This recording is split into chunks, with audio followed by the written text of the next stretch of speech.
tinfoil hat. Oh, what the fuck are you guys even talking about? Global controls will have to be imposed, and a world governing body will be created to enforce them. Welcome to Tinfoil Hat. We go deep, homeboy. Eric, open your mind. Drink from the fountain of knowledge. There's lizard people everywhere. That's some interdimensional shit. Wake up, Aaron. This is only the beginning. Dude, you just blew my mind. Are you ready to get your mind blown? All right, welcome to Tinfoil Hat, live from the Wise Wolf Gold and Silver Studio. That's right, go to samtripoli.gold. Use the promo code Tinfoil, and you too can get in the Precious Smells game for as little as $50. I even think they got a $35 level. So check it out, and we appreciate them sponsoring the show. Joining me is a very good friend of mine. He is a hard worker. He's a good guy. He's seen some crazy stuff. We're very close. Please welcome, again, for one of many times, please welcome Ryan Burns. How are you, Ryan? Fantastic, Sam. Thanks so much for having me on. Ryan, always a pleasure. You and I talk all the time. For those who may not be familiar with you, can you tell us a little bit about yourself and where our listeners can find you? You bet. I've got a small podcast known as Hero Paranormal. You can find that on YouTube or heroparanormal.com. And I have a little operation that is up in the Uintah Basin of Utah that shares a fence line with the old Bigelow Ranch, more famously known as the Skinwalker property. And yeah, you can check that out at spacewolfresearch.com. All right, man. So listen, dude, you know, you've invited us out to Skinwalker a bunch of times. Johnny wants to go. XG wants to go. I'm pretty sure Ice isn't out there, so XG should be fine. Okay? Yeah, I'll be fine there. Okay. Be fine there. We all want to go out there. So Ryan, where does your journey start? How did you get into this world? You know, this is such a good question, Sam. Thank and you. I get it all the time. And nobody gets the prequel. Nobody gets the prequel. And you guys are going to get the prequel. It is, everybody gets the, you know, oh, I was a fly fishing guide and I stumbled upon it and wow, it's crazy. But there's more to it than that. I was born in Costa Rica and I would visit Costa Rica every summer. My parents, my mom was from there. My dad was from California, but they wanted me to learn Spanish and keep in touch with my family. So every summer they would send me to Costa Rica, even though it was hard on them and financially. And it was great. It was a great experience. But on one particular trip when I was about 11 years old, I stayed at an aunt's house. And this aunt's house had this room that was like deep in the middle of the property, and it didn't have any windows. It was in the middle of the house. There was only one entrance, and I came to find out that my dad had actually rented that room when he was dating my mom. And fast forward, that room comes into play a little bit later. Kind of eerie. But anyway, I was 11 watching, I remember the movie. I remember everything. We were watching like American Ninja. I wasn't supposed to be watching movies that were that like hardcore. I love American Ninja. Yeah, it's the best. Those are great movies. It is. Super cheesy.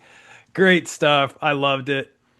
And it was time to go to sleep. So I went to go to sleep and I was watching it with my cousin. And I went to sleep.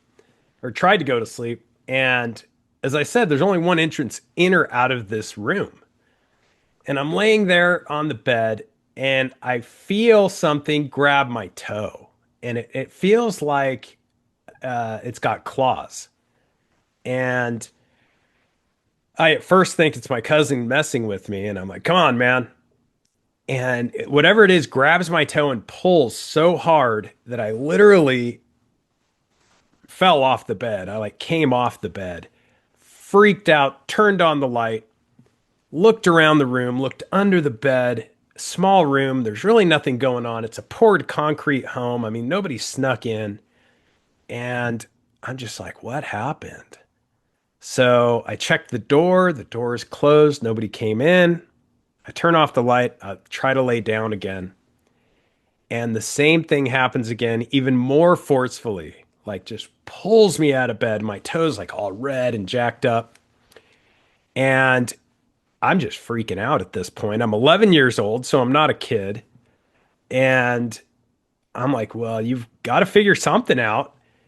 And aside from running and asking to sleep with my aunt or cousin or anything, I just decided to drop to my knees and pray. And that's exactly what I did. And this little, like, still small voice kind of just said, leave the light on. And that's what I did. I slept with the light on. So that comes into play later.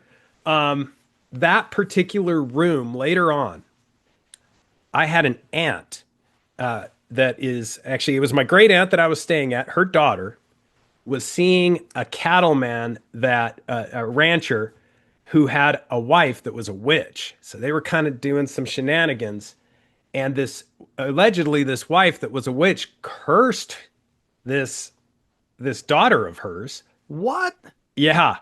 And she had all kinds of events happen in that same room.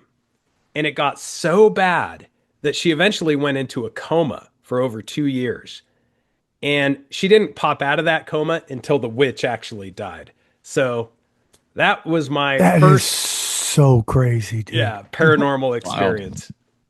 And that comes into play with how I found this property. So this property, I was working as a fly fishing guide up in Flaming Gorge, which isn't far from there. And I had a buddy that was like a big Freemason, and he was into like rock gardens, and he found these these rocks that would glow in the dark. And he's like, yeah, you can find them here. And I said, oh man, I need to get some of these. If I could have I would have the coolest house in town, with like a rock garden that glows in the dark. And so I went out with my truck and I was loading these things up, and all fly fishing guides are in Tevas, sandals. And I'm loading them up and I see a light coming through the trees, and I dropped one of the bigger rocks and it like landed on my foot and broke my toe. Oh, man.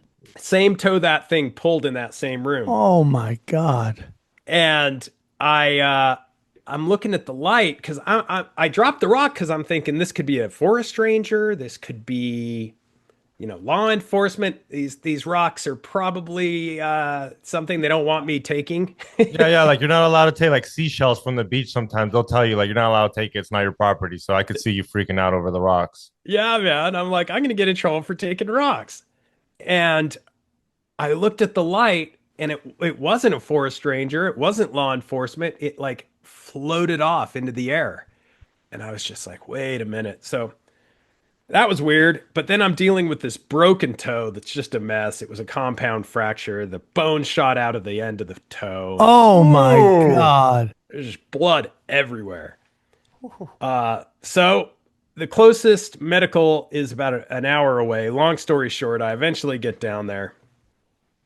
And they say, okay, you can't, everything's fine, we think, but you can't get the toe wet. Well, this is like the worst advice or anything you can hear if you're a fly fishing guide. You can't get the toe wet.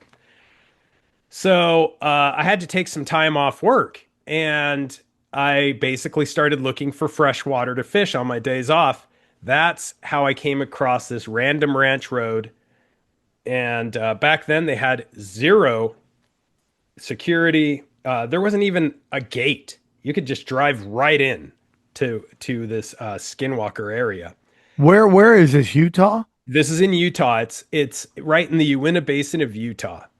And so I was driving looking for this waterway below what's known as Bottle Hollow Reservoir. There should be a tailwater down there to fish. And as I'm driving below this red rock ridge, I see this elderly Native American kind of coming down off the ridge, moving very robotically. And so I rolled down my window and I said, hey, do you need a ride? There was no response. Came right up to the window and just climbed right in. And I remember it was like seconds, and I was in tears. Like it felt like this thing was like picking and choosing memories out of my mind, like kind of like a mind. Yeah, it was like going through my brain like a Rolodex, taking all the emotional highs and the bad things, the good things, anything of value, like archonically feeding off of my memories. I lost about 3 hours of time, and they found me back up at the reservoir on the other side of the ridge. This was the Bureau of Indian Affairs that found me. I was kind of hanging out of the truck, catatonic, with my seatbelt holding me in. Fuck. And they said, just tell us exactly what happened. I tell them this crazy story. I'm like, what the hell? I'll just tell them the story. And they didn't seem that preoccupied. And one of them said, yeah, he got nabbed by the Skinwalker. Like, this is something they were apparently aware of. And that was my first bout with this area.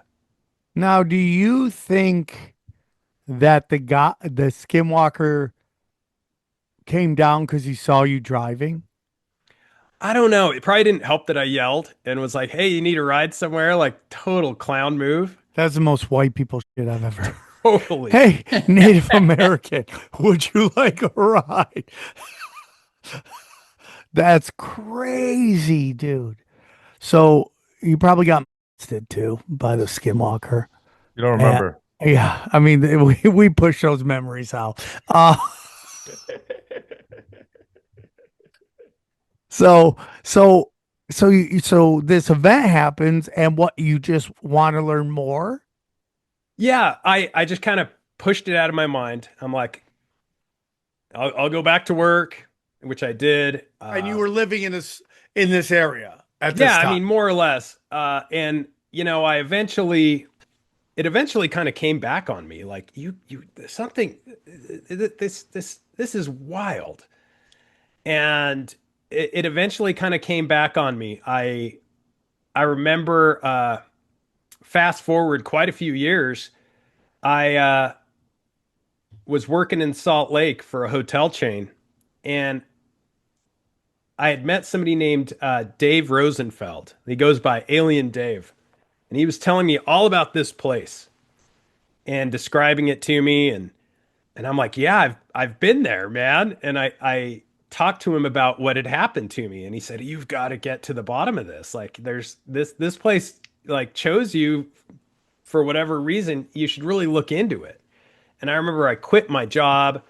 I moved to the area full time. I was researching full time. I was on the property all the time. And back then, I had no idea there was like this secret Pentagon black budget project taking place. Whoa, really?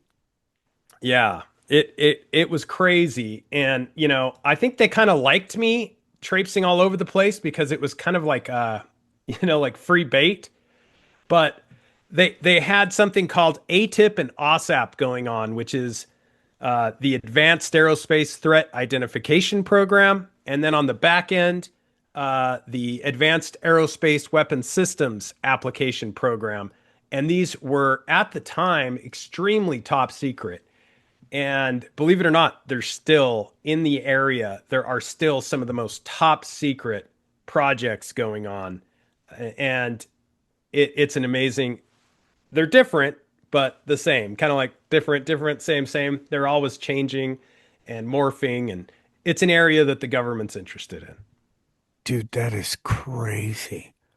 Now, have you met a bunch of people that have gone through all the stuff that you went through? I mean, sure, you've just met a ton of them. Yeah, I've met some interesting people. I've met, there's always the experiencers. I think the most interesting people are these government guys, though, that, they just kind of end up with like this project or this job, or, they're supposed to look into this or that. And they're just kind of like, oh, wow, this is happening. And those are that's my favorite. interesting. I never thought about that. Yeah. They probably got like, I'm going to get in the FBI and I'm going to fight terrorism. They're like, okay, you're going to go to this ranch where these native elders molest people in their cars. Okay. And you're going to investigate and see if that stuff is real. Those are my favorite guys. Because they're probably going through the processing as well. 100%. Yeah, like calling moms. Their moms called like, so honey, how's the FBI been for you? You got Not no what I idea, signed bro. up for. Not what I signed up for. Some guy was calling out to a Native American in the desert the other day. Yeah, we're pretty sure he got diddled up the butt. Just crazy. It's crazy, dude. It's crazy. So, let's get into space wolf research. What is that? Yeah.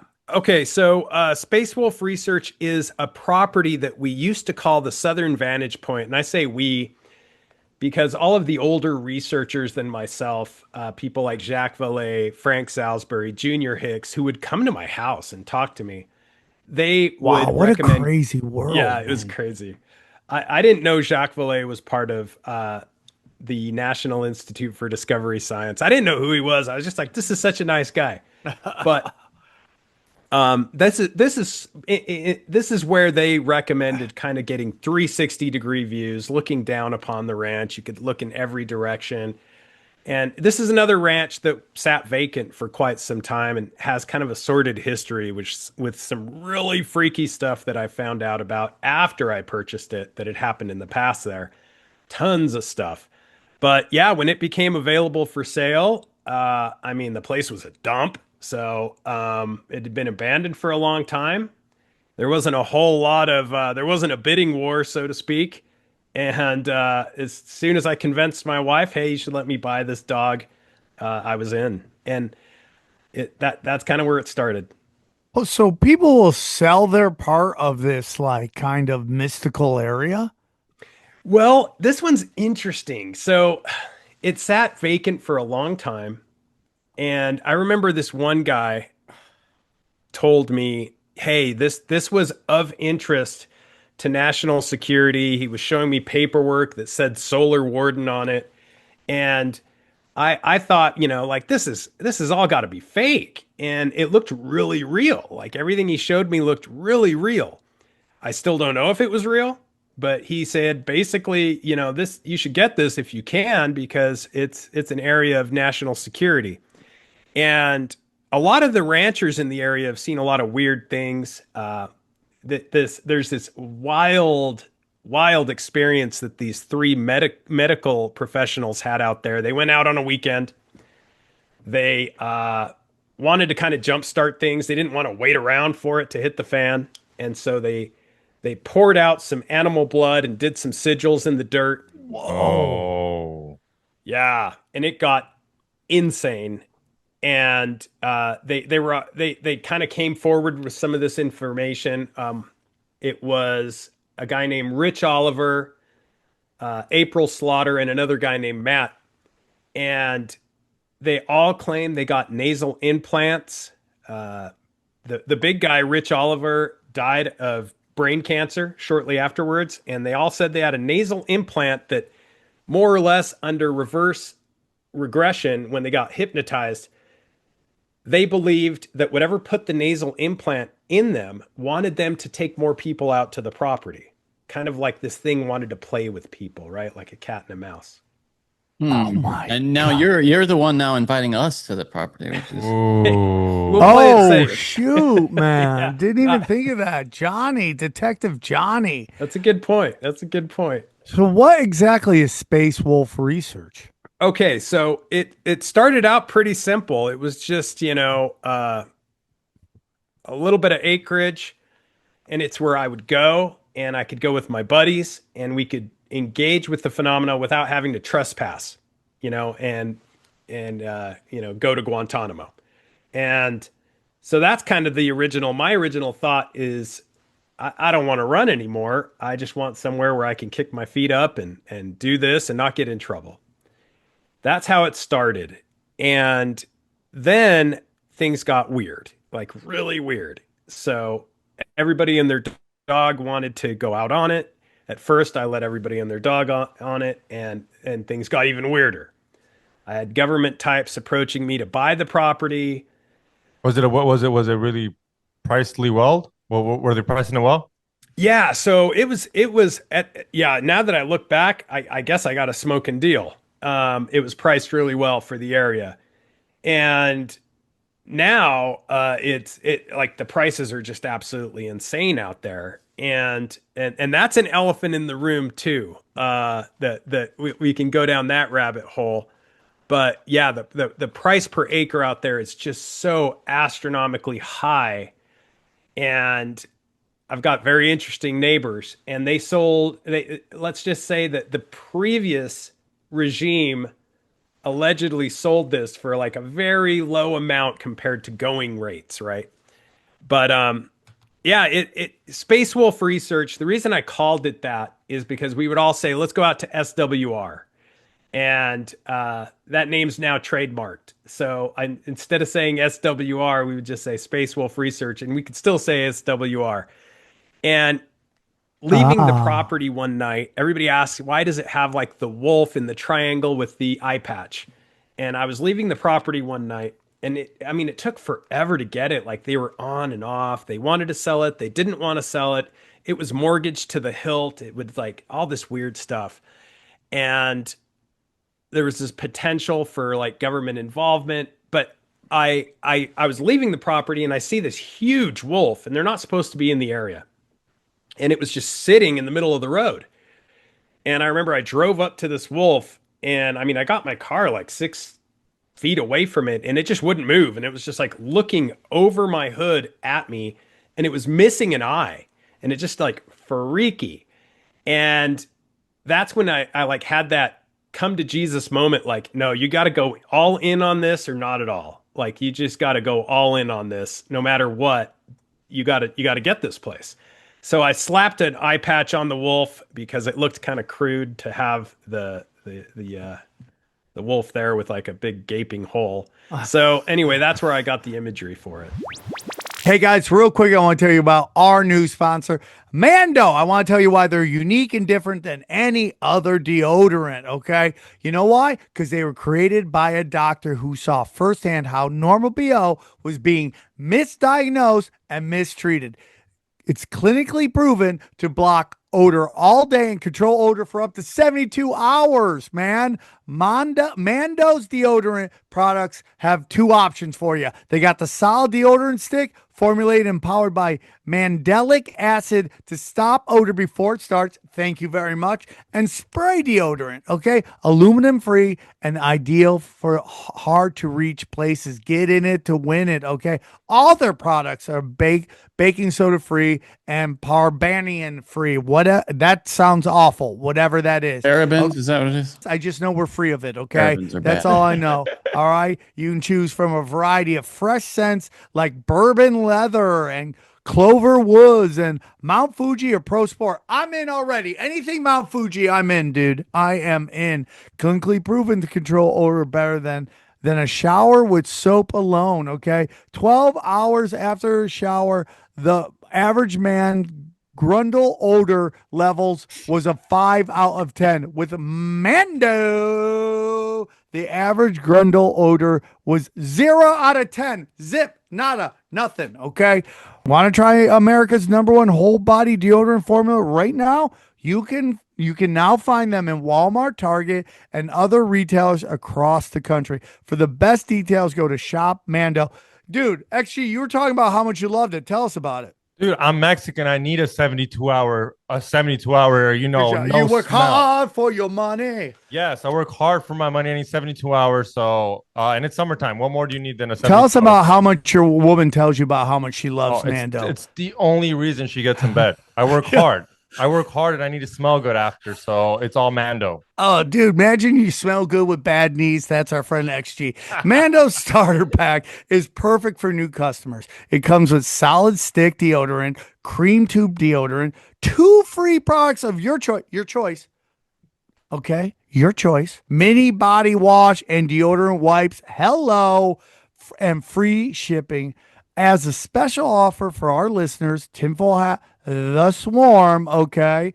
For just the swarm, we're just doing it for the swarm here, okay? This is what we're doing. There's special offers for the swarm. New customers get 20% off site-wide with our exclusive code. Use the code tinfoil at shopmando.com for 20% off site-wide plus free shipping. That's shopmando.com.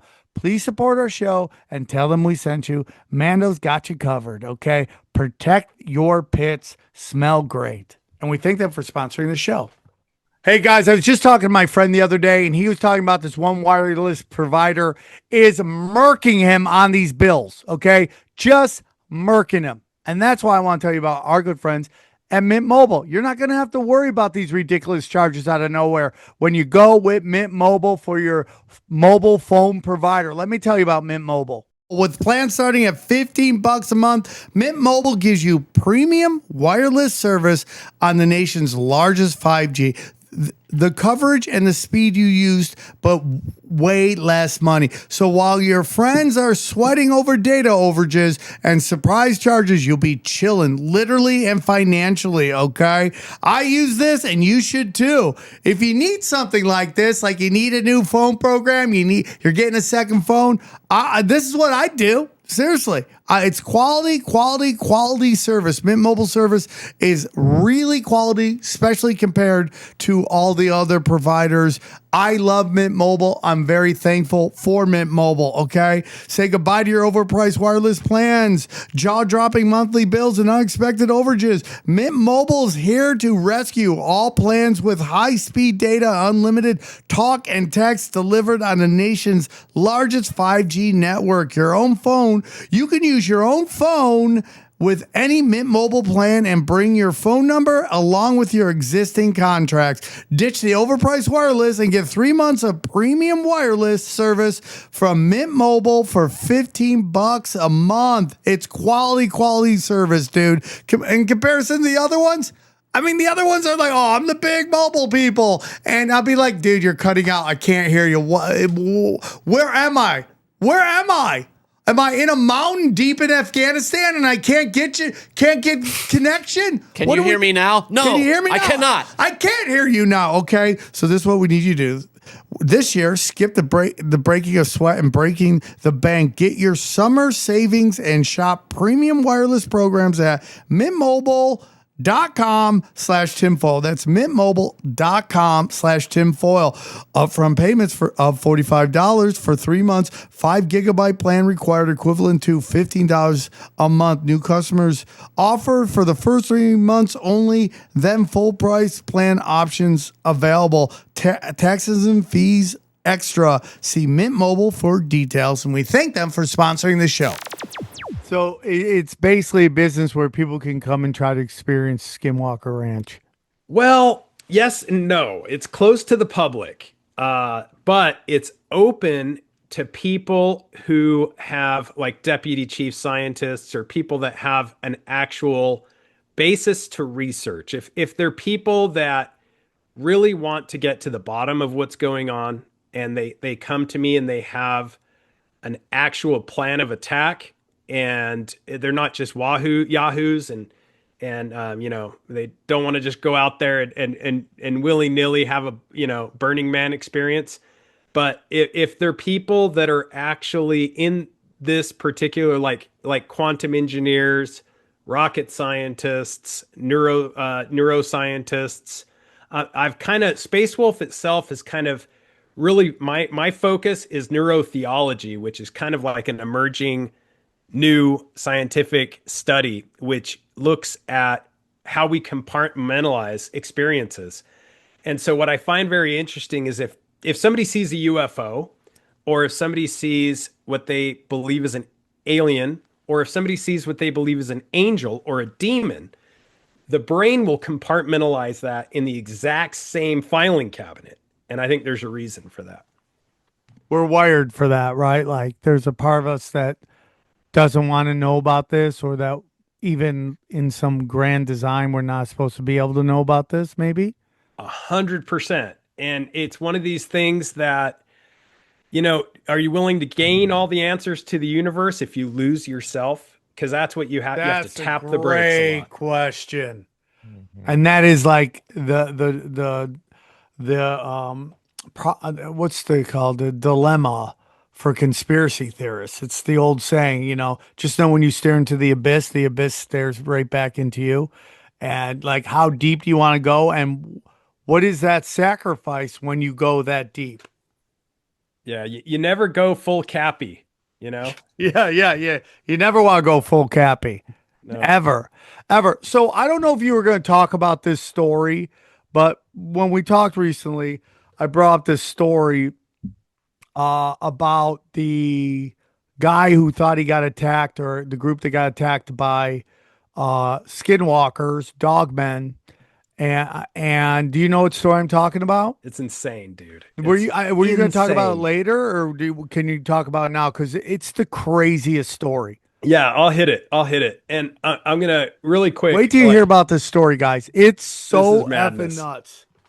All right. So, this story goes back to the first caretaker that I had on the property, who was like this tough guy. That's someone that just takes care of the ranch, right? Pretty much. Yep.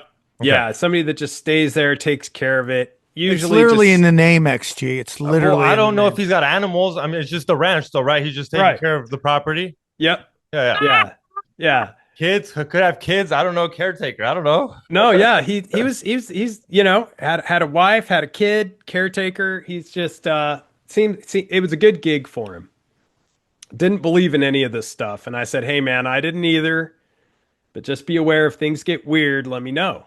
And he had been there a very short period of time.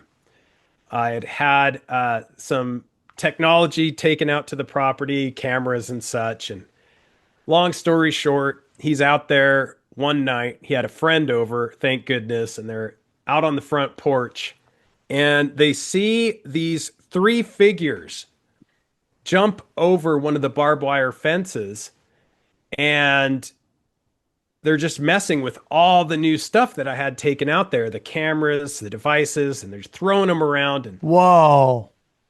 And he's looking at his buddy like, oh man, I'm going to have to actually do some work, right? I'm going to have to caretake.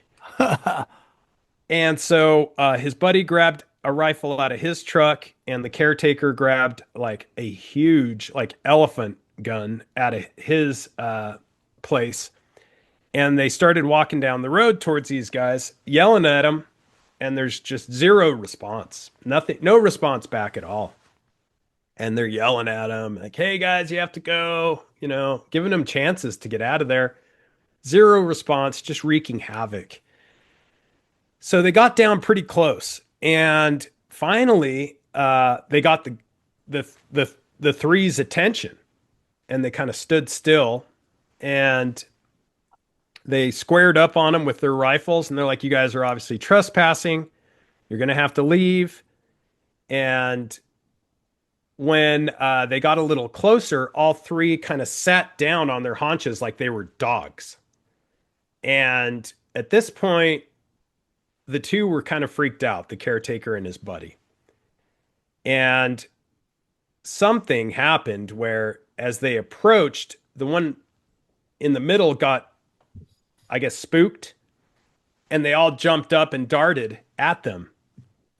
And I guess these two guys just unloaded their weapons on these things, and with zero effect. And they claim they hit them multiple times. It was close proximity. They were near these things, and instead of dropping any of them, they finally just turned around and ran and jumped over the fence and into the woods. So he called me. I remember it was after midnight, and he called me, and he's telling me this story, and I'm just like, oh my gosh. Oh man, you got to quit shooting at things, like we're going to be sharing a cell. And that was one of the first experiences that he and I had with some of the high strangeness. But the story gets even crazier if I'm correct, because this is crazy. It's your story, because I saw this on a video. Someone was talking about it.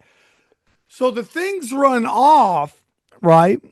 And then the next day, 3 natives were found in their own homes, dead of gunshot wounds. And they found no guns anywhere, no nothing. They just had gone back to their houses, and they had died of gunshot wounds. Yep. I called on my drive up. I remember I packed the car that night, and I started driving that night. It's an 8-hour drive from Vegas. And on the way, I called a number of legends in the field. I called Mr. Ryan Layton, Dr. True Watt, a very, very famous tracker that doesn't want his name out and a couple other people. And I said, you guys, I need you. Can you meet me at the property? They did. They talked to these guys. They verified their stories. We went back. We saw the casings and everything. Their stories lined up. And three of them, I can't remember which. I know for sure it was Truott and Ryan Layton. And I don't know. Truott, we've had him on. He's great. Yeah, he's great. They went around. They drove around to the other side to see what they could find, like the direction that these things were running. And they found something interesting, a scene of like wildlife, law enforcement, Bureau of Indian Affairs, regular police, the tribal fish and wildlife. So it was just like a menagerie of everything. And they were outside of a particular trailer, and he went up and he said, "Hey, can I ask you what happened?" And they said, "No, this is a closed crime scene. It's really weird."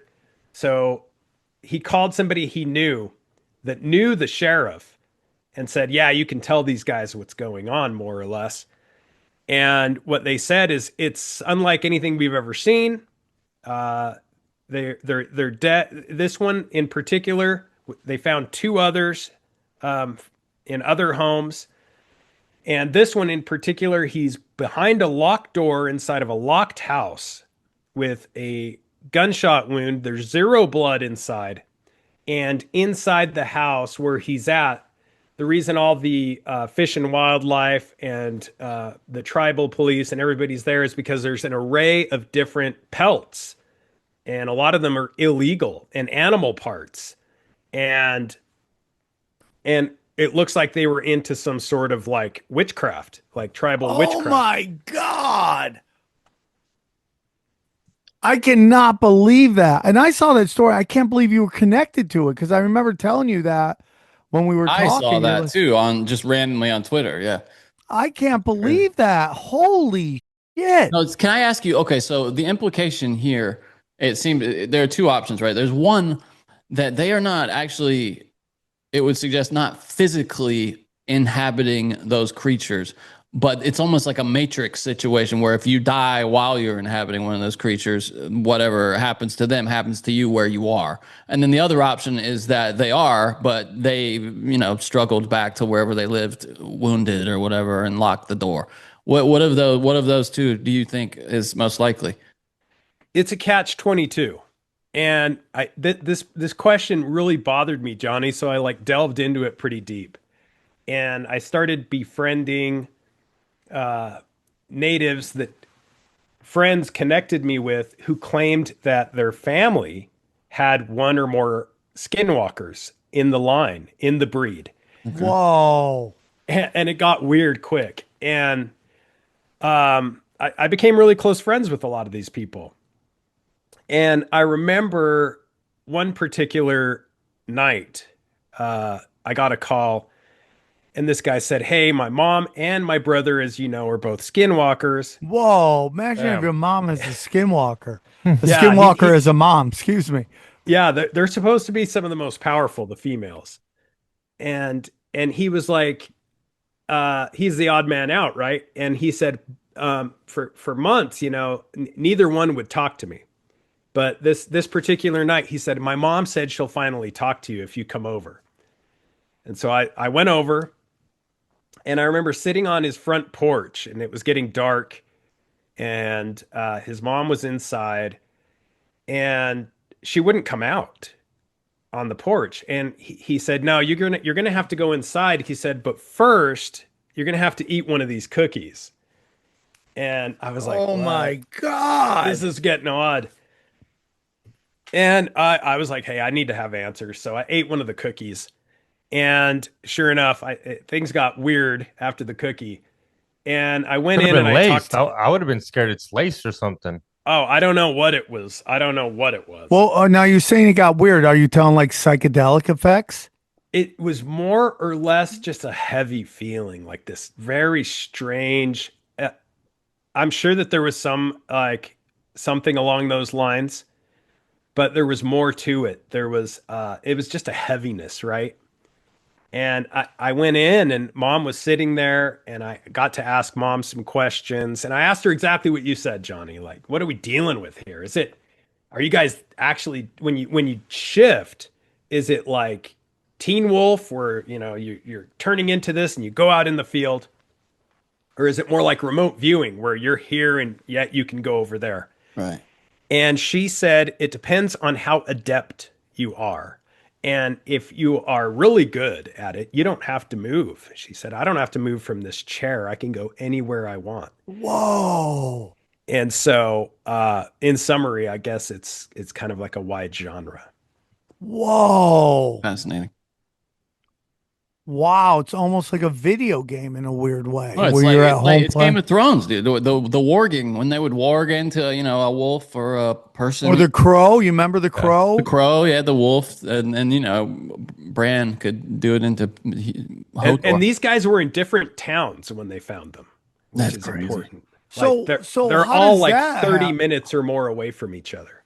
So how do you think that happens though?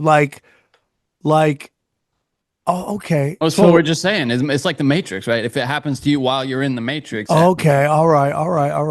Now, by the same token, they did say that one of them had come up from the Four Corners area. He was a Navajo, and he was found in Duchesne. The other one was found in Roosevelt, and then the other one was found in Fort Duchesne. So, like I say, they were all around 30 minutes away from each other, more or less. And the one that came up from the Four Corners was kind of the ringleader, according to these people that we talked to. And he was kind of the one that had made this happen. And it's sort of like they're usually in threes, I found out. It's sort of like, it's kind of a special number and that there's some power in it. And I've seen them like out in the field as well. Like I've seen these strange rituals where I was told where to go, what to look for. And this particular time, it was like near a waterfall. There was a red rock ridge, and they would kind of meet at specific times at the base of this red rock ridge near this waterfall and make a little fire. And they would like lean in and out of the fire. And when they would lean in, the fire would grow like exponentially, and when they would lean out, it would go down. So they were like kind of in this mantra, like this. They were doing something. They weren't there. It felt like they weren't really there. Kind of like to Johnny's point. So, Ryan has a really great show and he does like clips on YouTube, and he sent me this clip. Was it on YouTube or Instagram? You sent me the clip. I can't remember. I think it It was was one or YouTube. the other. It's probably the links below. Of something you caught on camera, and a lot of people, one thing about Ryan is like he'll send it to people that will tell him it's nothing, right? Like you're not afraid of that. It's like and that's my whole theory. If you really believe in something, you're not afraid to hear criticism of it. Like that's a big problem with like conspiracies. Like there's things they just don't want you talking about, and you're like, well, I mean, if you believe this narrative, you shouldn't be afraid to have it dissected by people that might find a fault in your argument. So Ryan sends it to a bunch of people. But Ryan, do you remember the video you sent to me? I was going to San Diego when you sent it to me. You remember it was like the coyote? Yeah, it was very. Do you still have that by chance? Is it this Chupacabra video? Yeah, that's it. Yeah, I have it right here. Can you play it, Johnny? I got it right here. And then Ryan, I don't know if you want to turn it down so we don't have Ryan talk, but Ryan can kind of take us through it on why he thinks it might be something else. Just give me 1 second. Ryan, this is all crazy, dude. I think I live in a crazy world. You do. But for some reason, I want to like be in that world too, even though I'm scared. How long could you kick it there in one of those ranches? Listen, Yeah, that's what I'm wondering. Matt Rife bought that haunted house, that occult museum, and I'm like, I don't want to go near that chick. I don't want to go near that doll. Oh, here it is. So Ryan, you want to take us through this? I don't want to.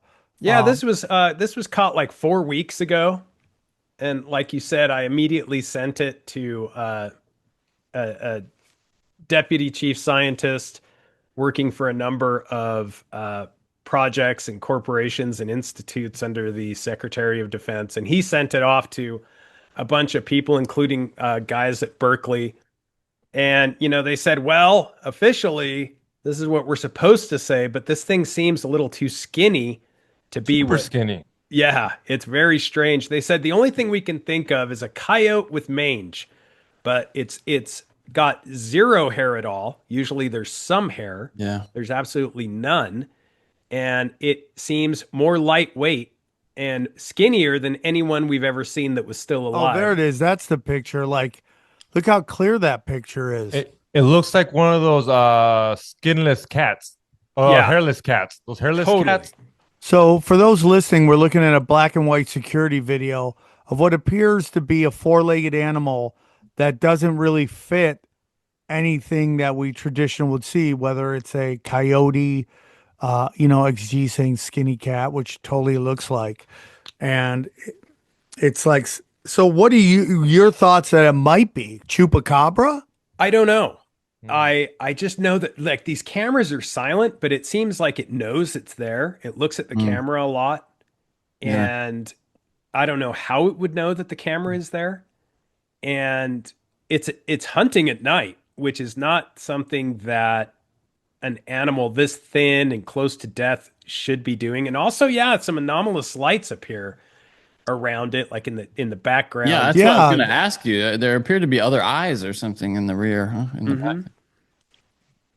It's very crazy.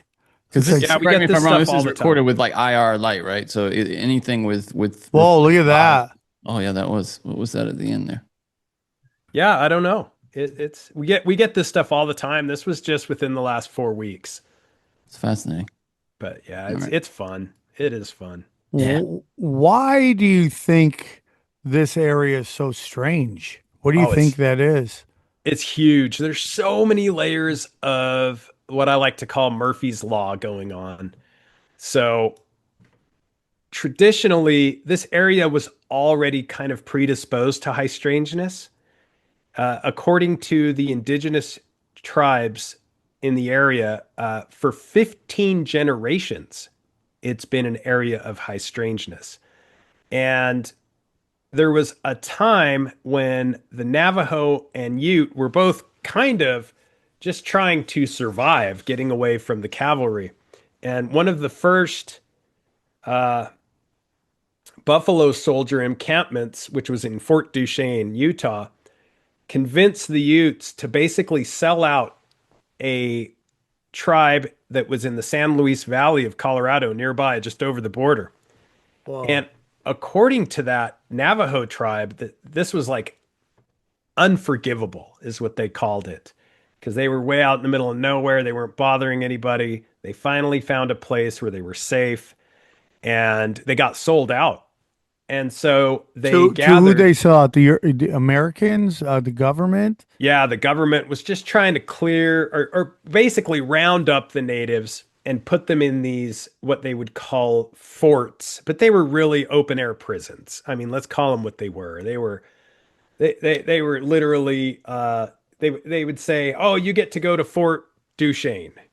Like it was a nice thing, but it wasn't. It was just a place where they would feed them and keep them penned up and from bothering, the pioneers, etc. The local ranchers, whatever. And it was an ugly time in U.S. history.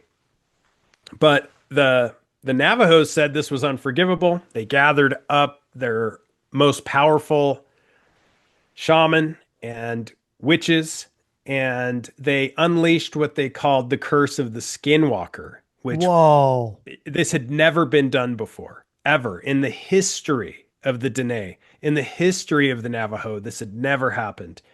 And they said, this time it's happening. And they basically unleashed this entity to curse the land where the Ute were, which is exactly the area we're talking about. The curse of Skinwalker. Man. Hey guys, real quick, I want to tell you about one of our favorite sponsors. That is our good friends at Wise Wolf Gold and Silver. Listen, guys, money is getting crazy. You're tightening your money. You want to hold on to all your money. You got to get in the gold and silver. You got to get in the precious metals. That money will stay set, okay? It just goes up. Having it sit in your bank is going to cause you chaos when you realize your money isn't going to go far enough because it's not worth as much. You got to get into the precious metals game, and there's no better place to do that than Wise Wolf Gold and Silver. So let me tell you about Wise Wolf Gold and Silver. If you're paying attention, you know that de-dollarization is real. Fiat is fake, and you don't want to be left holding the bag when the dollar collapses. Gold and silver has been money through all of recorded history and are an excellent way to protect yourself from inflation and geopolitical turmoil. That's why I trust my friends at Wise Wolf Gold and Silver for all things precious metal. Veteran owned and an A+ rating by the Better Business Bureau. No transaction is too big or too small, and you can even roll over your 401k or IRA into physical gold and silver. And if you think you can't afford precious metals, think again. With the Wolf Pack monthly membership program, you can get gold and silver delivered directly to your door for as little as $50 a month. Wise Wolf Gold and Silver also deals in and accepts Bitcoin.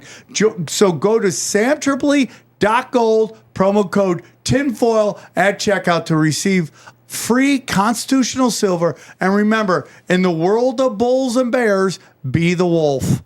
Hey guys, real quick, I want to tell you about my dates. I'm going to be in Hollywood on Tuesday, August 2nd for a comedy cast. Grab it while you can. I don't know how much longer this show is going to go, unfortunately.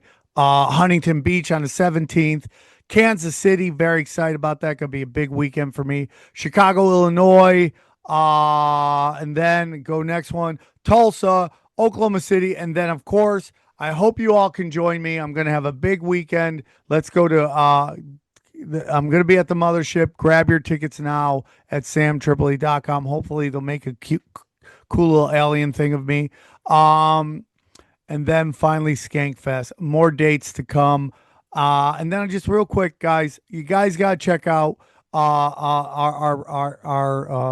affiliate program. We have gold and silver, which we love. And Pat Milton, I had a guy come up to me in Broadbrook, and he said he took Pat Milton's Mineral King stuff and it changed his life. So you guys check that out. All of our affiliates are stuff that you need in your life, and we're doing special deals with them for our special listeners who love it. Detoxify yourself and all that stuff. So go check it out, samtripoli.com. Oh yeah, finally, Chaos Twins coming out too. Chaos Twins, the issues are done. We just got to get them colored and move on from there. So chaostwins.com. Let's get back to it.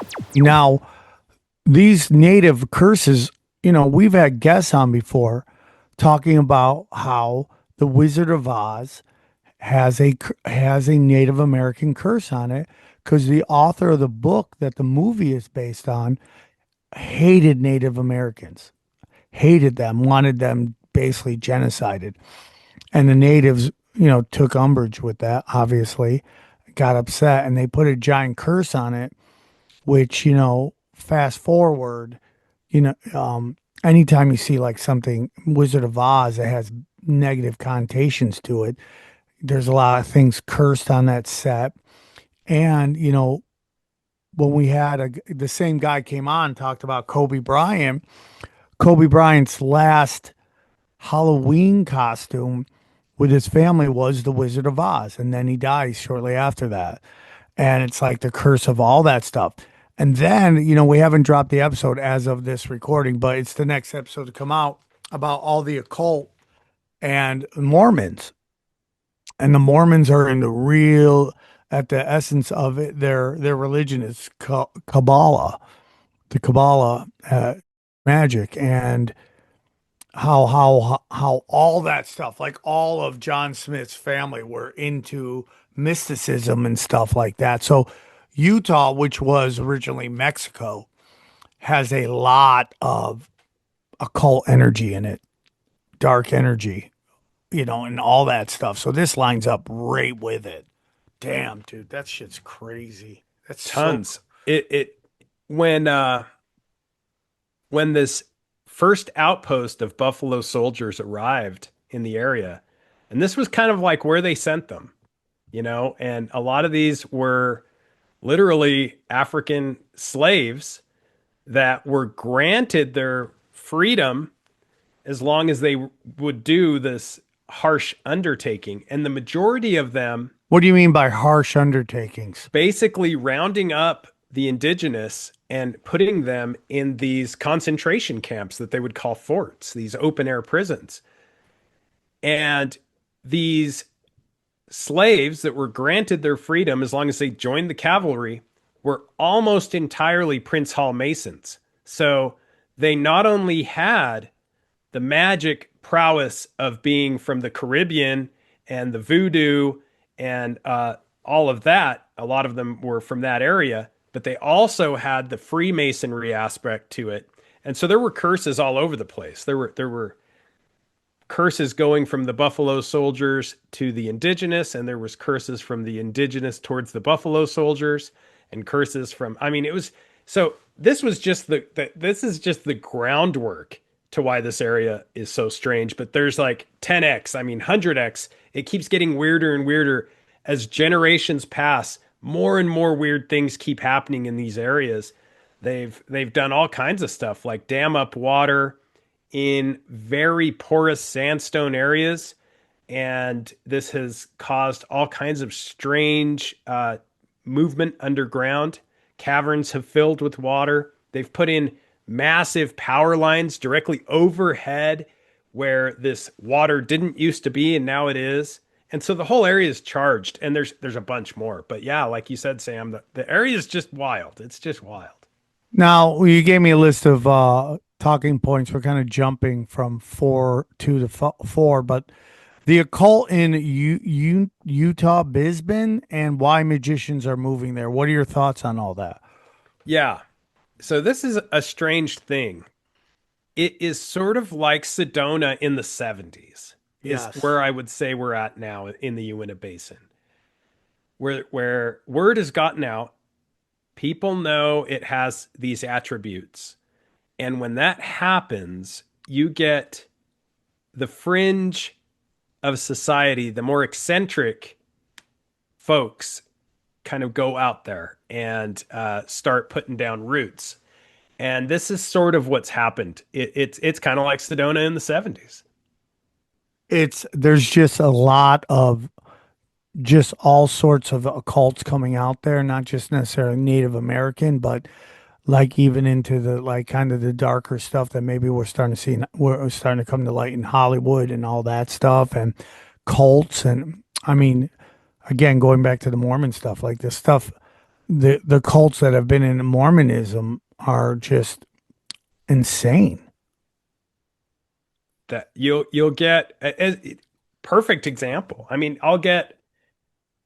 I see things now that I didn't used to see. Like people will just show up, they'll buy a property nearby, they'll just show up and start living in their van on the property, or and yeah, like setting out Tibetan prayer flags, and you're hearing bongos at night, and I've had government guys that have come out, and they're literally trying to get funding from the CIA or DARPA or Bigelow Consciousness Studies or the Monroe Institute. You get a number of different individuals that are coming out doing their own eccentric form of research or investigation and trying to get on the map as far as, getting funding from and there's lots of funding, believe it or not, guys, that comes out of the government that looking into this, like we were The world's talking ran about. by sorcerers, dude. Of course.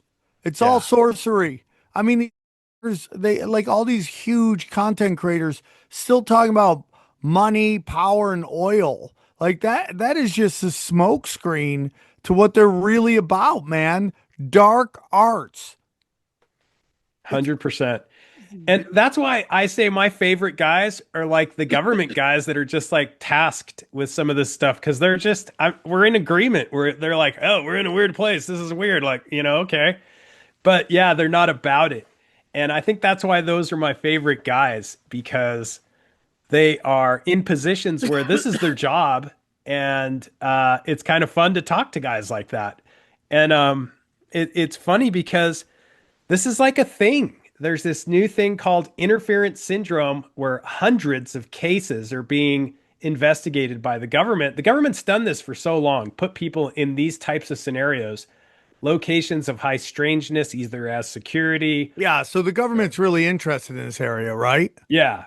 Yeah. And they're like at the point where they now are doing research, believe it or not, on how to classify some of the detrimental factors, mostly brain injuries, for their employees who have been in these areas for long periods of time. Whoa! Yeah.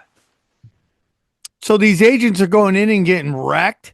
Wrecked. I was speaking with CIA agent Mike Baker, and he was telling me, I can't list the names, but there's hundreds of people. He knew people. They're calling it interference syndrome. And there were some. Sorry to interrupt. What is it like the Havana syndrome? Exactly. Exactly. Yep. That's the closest thing that they can find to it. When you're in an area of high strangeness for an extended period of time, your brain basically turns to Swiss cheese. Oh my God. Now I'm not moving there. I'm totally. And this is a good point. Like, I was supposed to have people out there for a conference next week called the Moon Lake Gathering.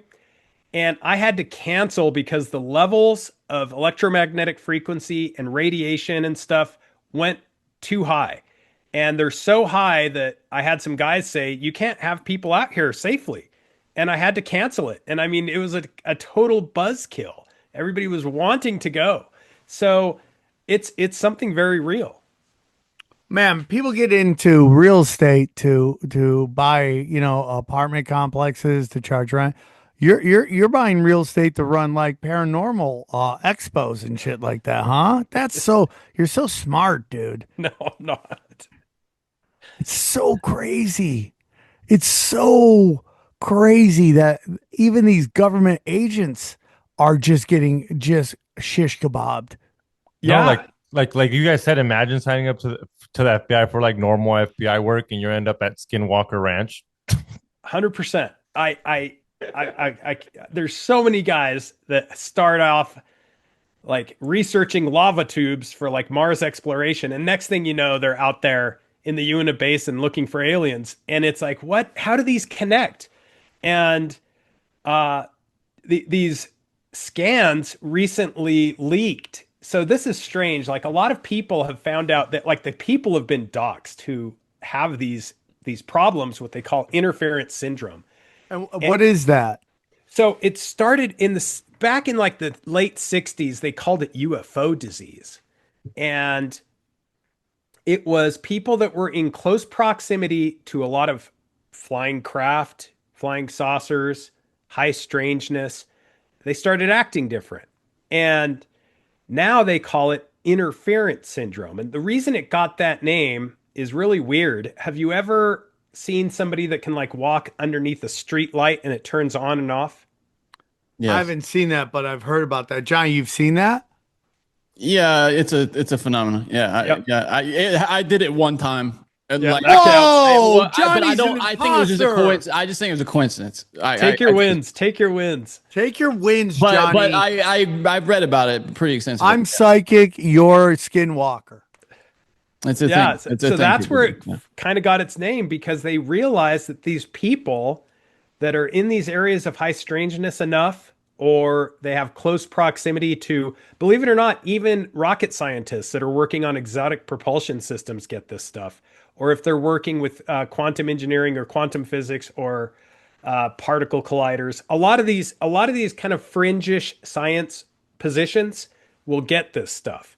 And what they're finding is they just have dead spots on their brains. A bunch of scans were, it's like Swiss cheese, but yet they get like a download. Their IQ actually goes up instead of down. Could it be anything with the radiation? It has a lot to do with radiation. The Department of Energy is all over it. And a lot of people have been tasked, people like Gary Nolan, Dr. Kit Green, a number of others, with basically getting ICD-10 codes for insurance companies to be able to take care of the people that have been in these areas of high strangeness for a long time. When you say radiation, is it what we're traditional believe is radiation, like nuclear bombs and stuff like that? Or are you just talking like a thick, dense energy that kind of just like you marinated it? It's weird. That's such a good question, Sam. It's a little bit of both, but it's transient. So the findings are weird because it would be you almost have to have a Geiger counter, a lightning strike detector, and a trifield meter with you at all times, which we try to do, because you'll get transient spikes of this energy. And it can literally be there one moment and gone the next, or like the case I just told you where we had this huge reading and it's not going away, and we had to cancel having people out at the property to skywatch. So it just you have to be able to test it and make sure that it is going away if you're in the area. Do you find yourself having to drive out nightly to test it? No, we've put in some stuff that you well, we have people that go out to the property, and there's some equipment that we keep out there all the time. So it's kind of interesting because the whole area has this from time to time, but when it's really a big spike like that, you don't want to be out there. And like my wife won't let me take my kids out there unless I can like double check and verify that everything's fine. That is so crazy. And you know, how far away is Skinwalker from like Salt Lake City? It's a couple hours. Yeah, see, the farther you get away from the big city, the more high strangeness you see. I feel like the electromagnetic energy of a big city, like you know, we talk all the time, and I'm always talking about how, like, yeah, I don't do a manual labor job, but I'm around all of this energy all the time, and this stuff zaps you. It's dirty electricity. And, you know, we've heard like Native American elders talking about how they can't astral project anymore because there's so much dirty electricity in the atmosphere. It messes with their ability to do that. So, but when you get out into the middle of like nowhere, like Skinwalker, what's the biggest city next to it? I'd say the closest cities are Roosevelt and Vernal. And how, Roosevelt's probably the closest. and how big are they? They're not. Vernal's the bigger one. It's an hour away. Roosevelt's about a little under a half an hour. There is a town called Fort Duchesne where this fort was, and it still Oh, it's gotta is. be cursed, huh? Yeah, it still is a Native American reservation. And they've had, man, they've had some amazing sightings. I think I might have sent you guys a video of one going right over Fort Duchesne near Bottle Hollow Reservoir. Like these things just fly through the air. They look like, Oh, is it the one that says no, that's the Chupacabra from 4 weeks ago. Is it Can the you UAP this morning? Is that it? oh no, that UFO disappears. there it is. That's it. Okay. UFO All right. Hold on. disappears. Yeah, that's right over Fort Duchesne. That's right over a town. And you'll have these things that fly over. They're just like glowing plasma, low level, and then they'll disappear behind something like a tree or a fence post or anything they can. Yeah, there you go. That's right over Fort Duchesne. Yeah, that is weird, dude. That is so weird. Yeah, all those little lights you see there are houses right there. Whoa. How fast do you think that's going, if you had to estimate?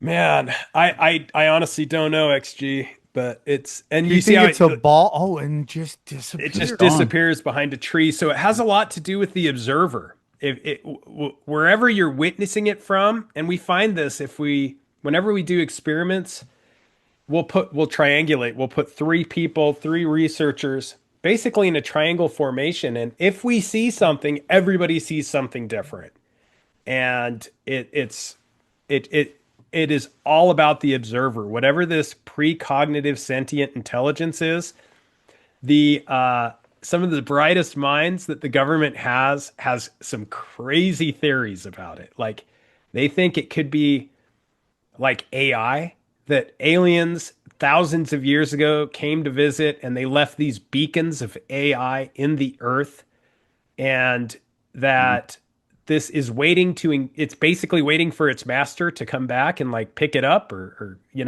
grab it. Others believe that it's more relatable to like the Native American curses, or it's always been there. And then there's like one of the more fascinating is that we had visitors from somewhere else, and it was, at a time when we had a lot more alpha predators out there, like saber-toothed tigers, dinosaurs, whatever, and that these visitors were just taken out by like our organic Saber-tooth badass. just eating grays and shit. Yeah, like eating grays. And they weren't expecting it, and that some of their technology just basically got covered up in dirt.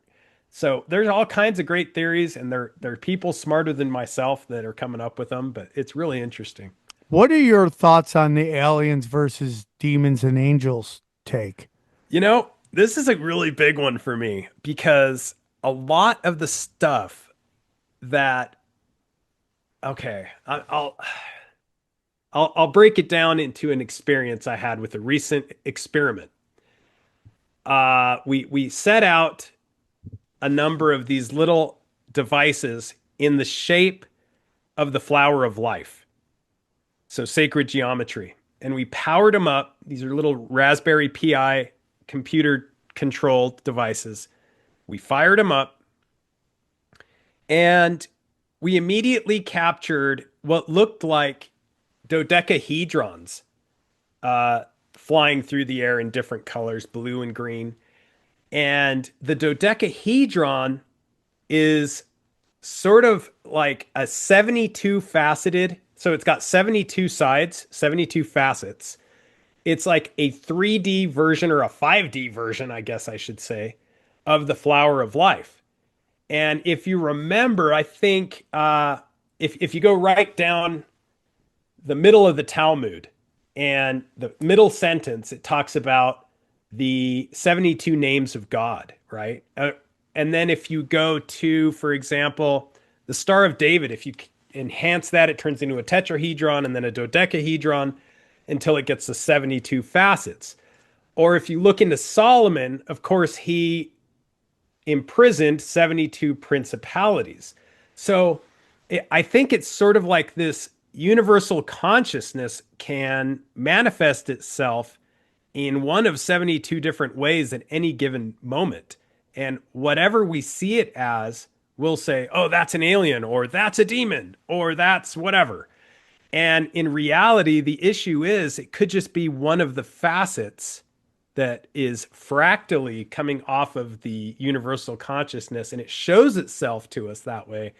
But what it really is, who knows? Because a demon's not going to tell you it's a demon. The Paranoid American and the One-on-One, they have talked about, depending on your religious beliefs, depending on how you see the world is how you see these things, right? Like atheists will see them as aliens. Religious people will see them as angels and demons. And it just goes on and on. I forget who sees Bigfoot, but cryptids. Like each one is based on how you see the world. Well, it's that thing where, like, sorry to interrupt you, but it's that thing when you get abducted, now you think it's an alien, but people back then used to think it was Jesus. Oh, Jesus came to Or come get angels me. and Or stuff angels, like that. yeah. Same with possessions, right? Well, here's a video that you shared with us also that's pretty fascinating. What do we got? What is this thing? Whoa, what is that? Yeah, that was just middle of the day, Uintah Basin type thing you just see sometimes. Whoa, listen to me, dude. So when we started going on tour So strange. with the tinfoil hat, play that again and then stop it when we really see it, Johnny. Like right there, stop it. So when it won't stop. No, I'm Can't trying to stop. get it in focus. It was out of focus on my head. Okay. There it is. So when we first went on tour with the tinfoil hat, and this is very funny because this is officially the last time I ever had a drink of alcohol. It was, you remember this, Xavier? It was Sacramento. This is how crazy this night was. It was Sacramento. We had done 2 shows in a row. I think we did Fresno to Sacramento, right? Yes, yep. The first night in Fresno, the PG&E showed up at our shows. Right before the fires, guys. Right before the right fires. after the fire. It was after the fires. Right after.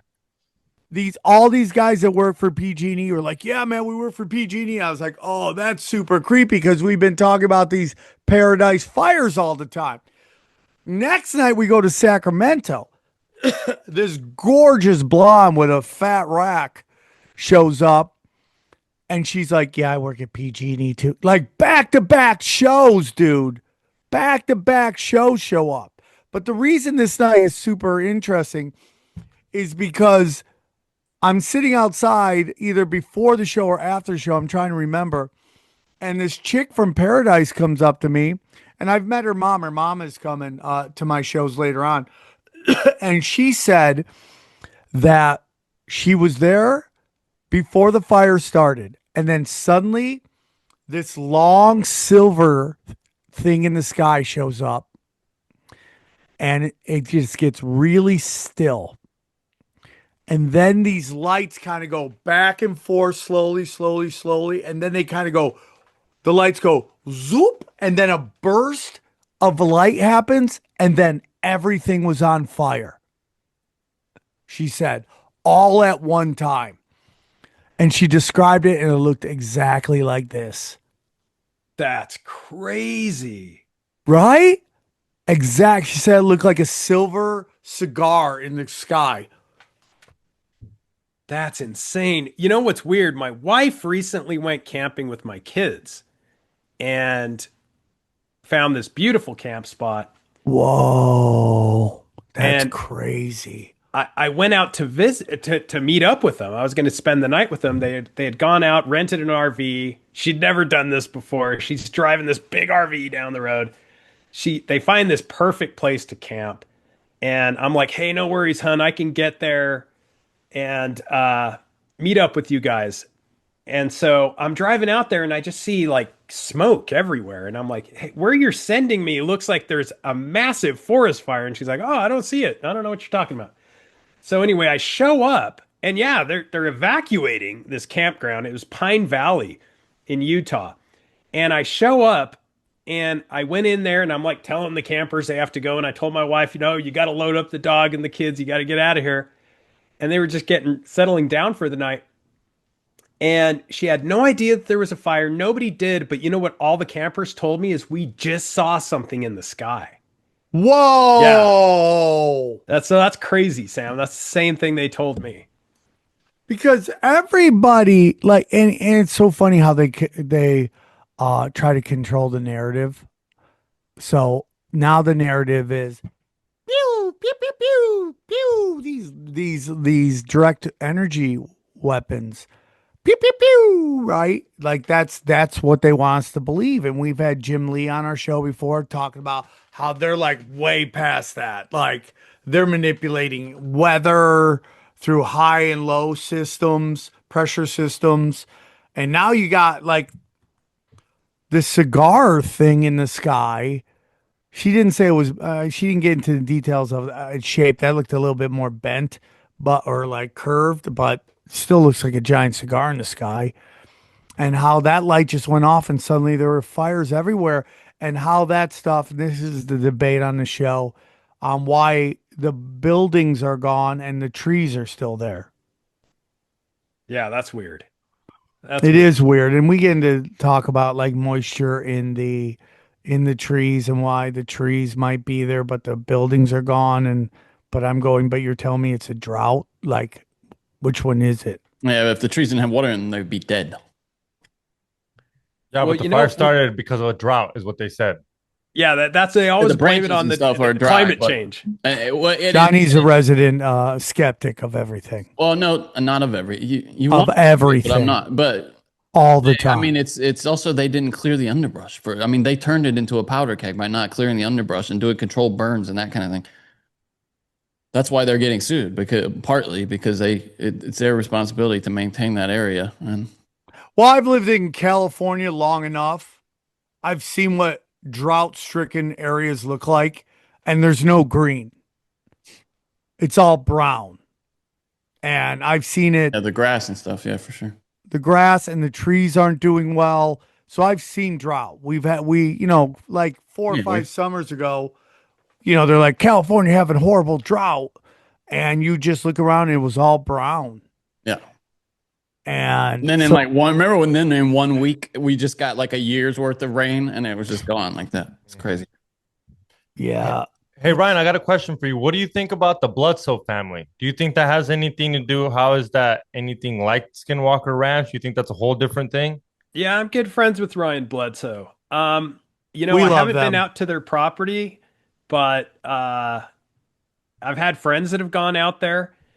I think it's all relatable, and there's strange. Speaking of the fires, I mean they had a bush literally catch on fire in their backyard, with people there. That happened.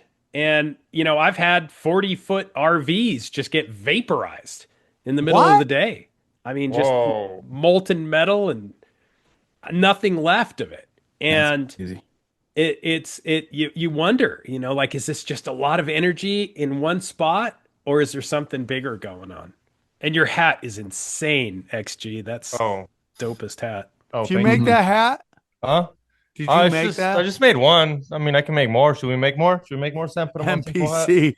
Yeah, that's hilarious. I like that. That is hilarious.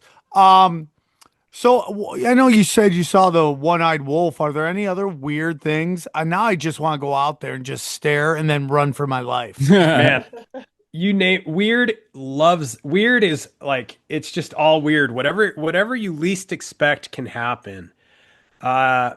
We had a couple of bulldozers, backhoes, I guess, technically out there digging recently. And the stuff that is found, I mean, you'll find all kinds of animal parts. And that's another thing. Not just under the ground. You'll have like bloody legs, paws, animal parts just fall out of the sky. What? To the ground. Whoa. Yeah, I swear, Sam, I swear. You'll just have bloody, warm to the touch, like a deer leg, or different animals fall out of the sky. Parts to them just fall out of the sky, and you'll walk somewhere, you'll turn around, you'll walk back, and it's right there, and it wasn't there a second before. Oh my God! You got pterodactyls. Yeah. I wouldn't doubt that Craziest shit. thing, man. I don't know where they come from. Some people call them apports. I have no idea. What is an apport? It's a great party trick. An apport, I guess I could be butchering this, but it's like basically something just manifesting out of nothing and falling in an area. Coins. I recently, funny story. I recently took up a buddy of mine from Vegas. We went up fly fishing, and on the way, he's a big time CPA in Vegas, and he doesn't believe in any of this stuff. And on the way, like as we're driving, I'm like, hey man, just so you know, remember I told you we could like crash out at my ranch on the way up? And he's like, yeah, that's perfect. And I'm like, well, let me just so you know, let me give you a little heads up. Things sometimes get a little weird. He's like, I don't believe in any of that. Don't worry about it. So we get up there, and almost immediately there's just like a light show in the sky. And the guy is just like mesmerized. Like, what is going on? He's all freaking out. And then later at night, we're asleep, and we hear this like motorcycle that like literally is on the property. And there's like these two chicks in leather, like dominatrix dressed, I'm listening. with like lasers and like devices. And he wakes me up and he's like, Ryan, what the heck's going on out there? And I'm like, I told you it can get weird. And the guy's losing his mind. And he's like, I'm going out there. And I'm like, I wouldn't. and he goes out there. I remember this conversation was hilarious. He goes out there up to these two chicks dressed in leather. They look like Tomb Raider. And he goes up to him and he's like, "What are you doing out here? We're trying to sleep." And I remember they said, "Sir, we're working." And he just came back inside. And he's like, "This place is so messed up." Some large Marge shit. They're gonna pull out the mask and it's like, Yeah, he was nuts, like dude. he was like, "Ryan, either you just spent like tens of millions of dollars to entertain me, or there's something weird about this place." And I'm like, Do you still talk to this guy? I wonder if he went Yeah. any deeper. And he's like, bro, I've been looking at this shit. What's up Right. with those missing Russian hikers and shit? What about cattle? What is it? Cattle mutilation or whatever? Do you find any of that? You said there's missing animal parts. Any of that? Any like where you know how they have like the perfect cuts, no blood missing, all that? That's also found there too. Yeah, we just got a major cattle operation just contacted me this month to investigate its third mutilation. You're And- basically Ghostbusters. People call you up with yeah, hello, Ghostbusters. And you're just like, and you have to go solve crimes in the paranormal. Yeah, it's crazy. But yeah, everything XG said.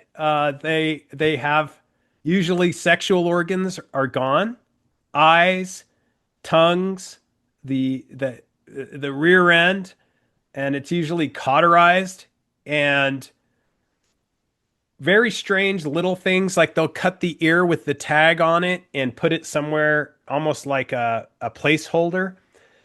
But yeah, this was the third one. This is a huge ranch. They manage over 48,000 acres.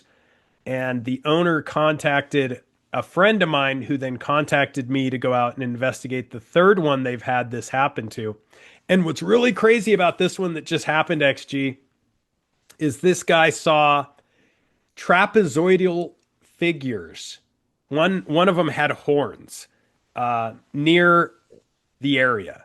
And he said that, you know, he's worried that there might be something more. He had law enforcement come out and investigate, and the law enforcement thought that it was like a satanic cult or something like that out of a nearby area. But I don't know. I actually next week I have to go and bag this thing up and put it in cold storage, what's left of it. So life is weird. You really are. Dude, you live such an interesting life. You got to go bag up some violated cows. Yeah, I got to bag it up and put it in cold storage. For what? For evidence for future, just in case? Or what? Wouldn't you just burn it? Wouldn't you just? So Get rid of it? it's funny because the people I reached out with are like, "Oh, we're all over it, but we can't come now." So you've got to put it in cold storage. We'll get to it in a few weeks. And so I literally have to go in the middle of nowhere, bag this thing up, and then take it and put it in cold storage, and then we'll see where it. You should record that, just that alone. Just you That's a showing good up idea. to this cow that has no blood on it, record it, upload it. I think it would, dude, that's insane. That's a That's a good idea. I never thought of that. That's XG. a fun life, dude. It's a lot more interesting than anybody else's. I'll tell you that right now. It's so insane, dude. So I have this theory that the old gods that may have been wiped out or sent into hiding during the flood, right? The big flood. I feel like they want to come out and play. I feel that they've been in the shadows long enough that it's time. They're like, I got enough of this. And that's why you're seeing all this satanic shit in Hollywood way more than it used to be. Like we used to listen to rock, be like, yeah, shout out the devil. Yeah. My dad, I'm gonna live my life. And then you just start to realize that like how dark that shit was and what we were yelling at the time. And now it's like so blatant. Like they're trying to make kids shows about Lucifer. They're trying to make all this stuff. What are your thoughts on like why we're seeing this uptick in all this craziness? I think you're onto something, and I think the old gods, whatever you want to call them, people have been seeing this stuff since the beginning of time, but they just describe it differently, right? And it's funny that recently I came across. Have you guys heard of Shambhala? No. Okay, so Shambhala is allegedly this mythical paradise in Tibetan Buddhist tradition, and they basically say it's like a semi spiritual or ethereal versus like a physical location, and there's all these writings in Tibet about it. And interestingly enough, one of the places that they claim Shambhala is or has been is right here in the shapeshifter territory in the Uintah Basin of Utah, like right What? smack, yeah, right That's smack interesting. dab, same exact spot, written, a long time ago, and they're like, this is one of the spots, and I thought this is so weird. That's funny. The only Shambhala I know is that Three Dog Night song. Do you guys remember that? Yeah. Shambhala. Sing it, Johnny. No, I'm not going to sing it. Come Oh, on, come on. please, Johnny. You my- got a great my phone's voice. about to go. Look at this. My You camera got a died. great voice, Johnny. We would Oh, love man, to hear you you guys sing missed it, guys. Shambhala. It was No, Shambhala. Is All that those It was a song? big song, though. It was a big all song. those concerts you go to, Johnny, and you don't have a voice. Johnny, is that a Shambhala? Yeah, that's Okay. it, Sam. That's it. But that also lines up with we've had Dr. Narco Longo on, and I've seen him like getting in weird debates with other content creators. I enjoy his research. Um, he's talked about how like uh the Garden of Eden might be here. Um, Islam was started in Mexico. The United States is old Egypt, based on, stuff in the Grand Canyon and other things. These giant anchors that they're found in Florida that make no sense on where they are, why they would be there. So what you bring up is like, let's face it, America is special. That's why there's this kind of war that you don't see anywhere else on us culturally. Maybe, like I'm not saying that they don't have like propaganda. I mean, I was on a show with somebody and with a woman who had just moved to Russia. She was so over the United States. I'm like, have fun. Um, and I said that America is as propagandized as the North Koreans. And she kind of scoffed at that. But I really do believe it. I really do believe that we are just saturated in propaganda. It gets into a debate Johnny and I had about how Islam treats women, how the They West don't even treats. get any. I mean, we get disinfo. They get zero info. I mean, the only thing I don't know about that. Oh, they get that like Kim Jong Un just shot 18 on an 18-hole I mean, golf yeah. course, and they're And like, they oh get my like God, one channel, one with shot just each thing, So all state media. There aren't any independent journalists working in North Korea. You know what I mean? 100%.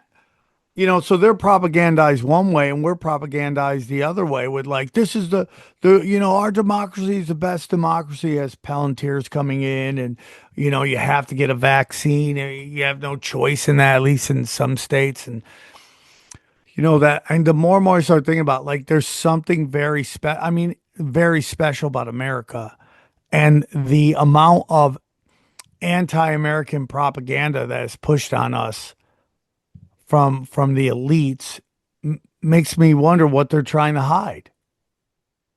Yeah, you're 100% right, Sam.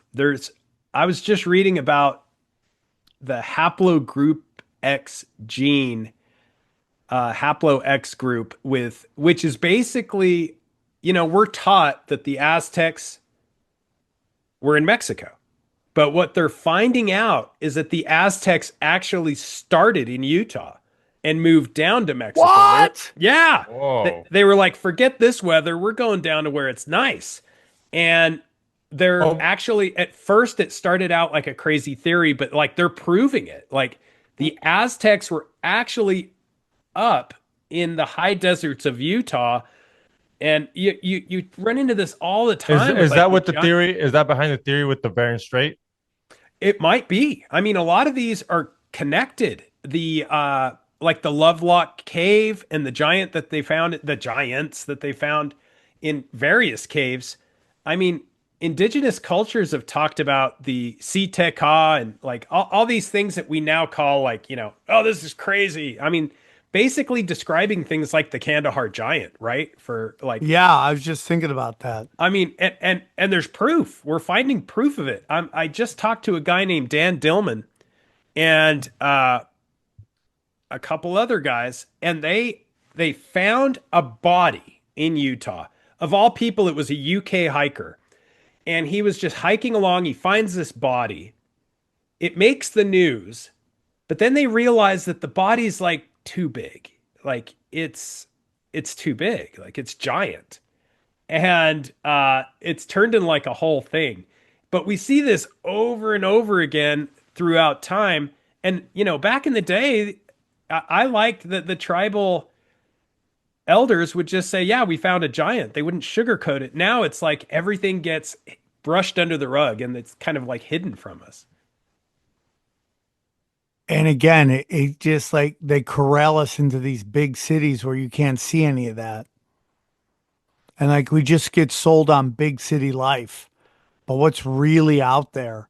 I mean, Sam, I'll tell you. Like you were asking, what kinds of things have been found, and I'm not lying. Shells the size of a truck hood, like seashells the size of the hood of a vehicle. whoa.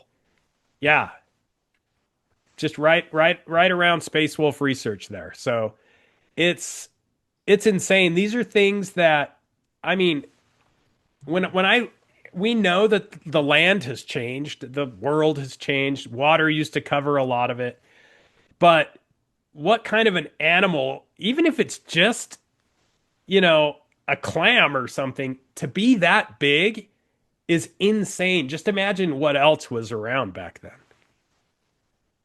Yeah. I mean, and I think when we think of the world, we think it's small, but it's really big. And then you get into, is there more territory as you go farther out, whatever that discussion is. And like with the tree, with these giant tree stumps that look like mountains, but they also look like tree trunks. And we're like, oh, that's too big to be a tree. And you're like, is it? I mean, depending on how big the world actually was and what that might have what that tree could have represented at some point. Like, dude, the world could have been completely different way back in the day. Like giants. I mean, and when we get into fallen angels, everybody starts thinking that's only Christian. Well, the Vedics talked about it, and the Hindus talk about it. They talk about entities being trapped down here by God. And then you get into demiurge stuff. It's all so crazy, right? I mean, I've said this before, I'll say it again. The world is basically every movie you've ever seen all happening at one time. Are there dragons? I don't know. Still, possibly. I mean, we don't have this world totally under surveillance right now. And even if they did, would they ever show us? Would Elon Musk, Starlink just found a dragon, and then they'll show it to us? I doubt they'll even do that because that brings up mysticism, and they want mysticism for us and just NPCs. They want mysticism for them and NPCs for us.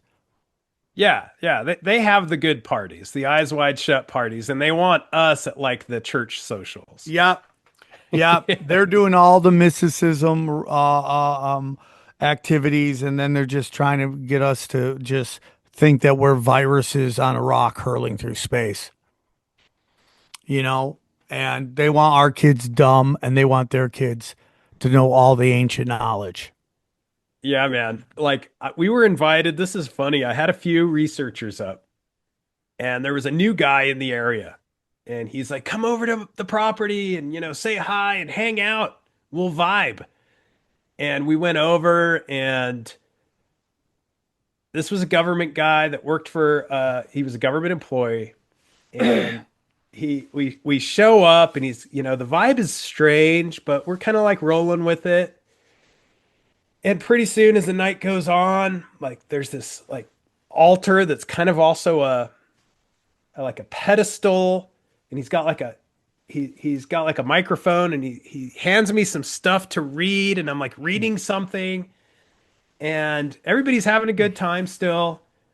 And then next thing you know, there's like, I kid you not, Sam, I kid you not. The guy brings out like there's like a skull, like a human skull, and he takes the top off and pours red fluid in it, and he's passing it around to people.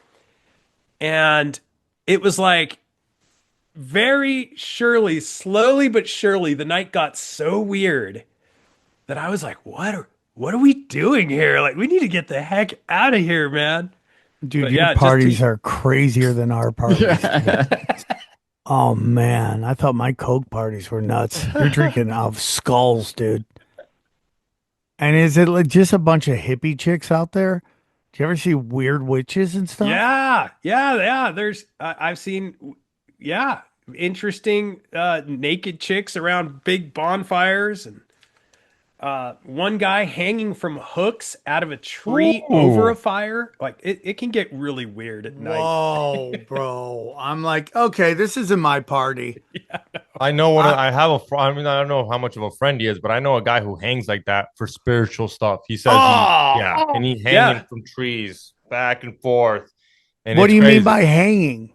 Hanging by hooks that go into his knees and his back, and they think it's spiritual, and females do it to release. I don't know. It's fun, but I can have him on. To him, it's spiritual. I don't know if I've seen the video. It's crazy. I'm sure the guy sees the same thing. Same thing. Yeah, this was a spiritual vision quest, is what they claimed. Yeah. Maybe through pain you can see stuff. That's all how it does is show you how strong the human body is. They're hanging, or the spirit is that they can go through that. Yeah, or the spirit. Yeah, it's insane. Oh my God, that's so crazy. Ryan, this has been great, dude. Thank you so much for coming on. We appreciate you. And one more time, tell them where they can find you. You bet. Hero Paranormal on YouTube, or heroparanormal.com, or spacewolfresearch.com, or you can find those both on social media.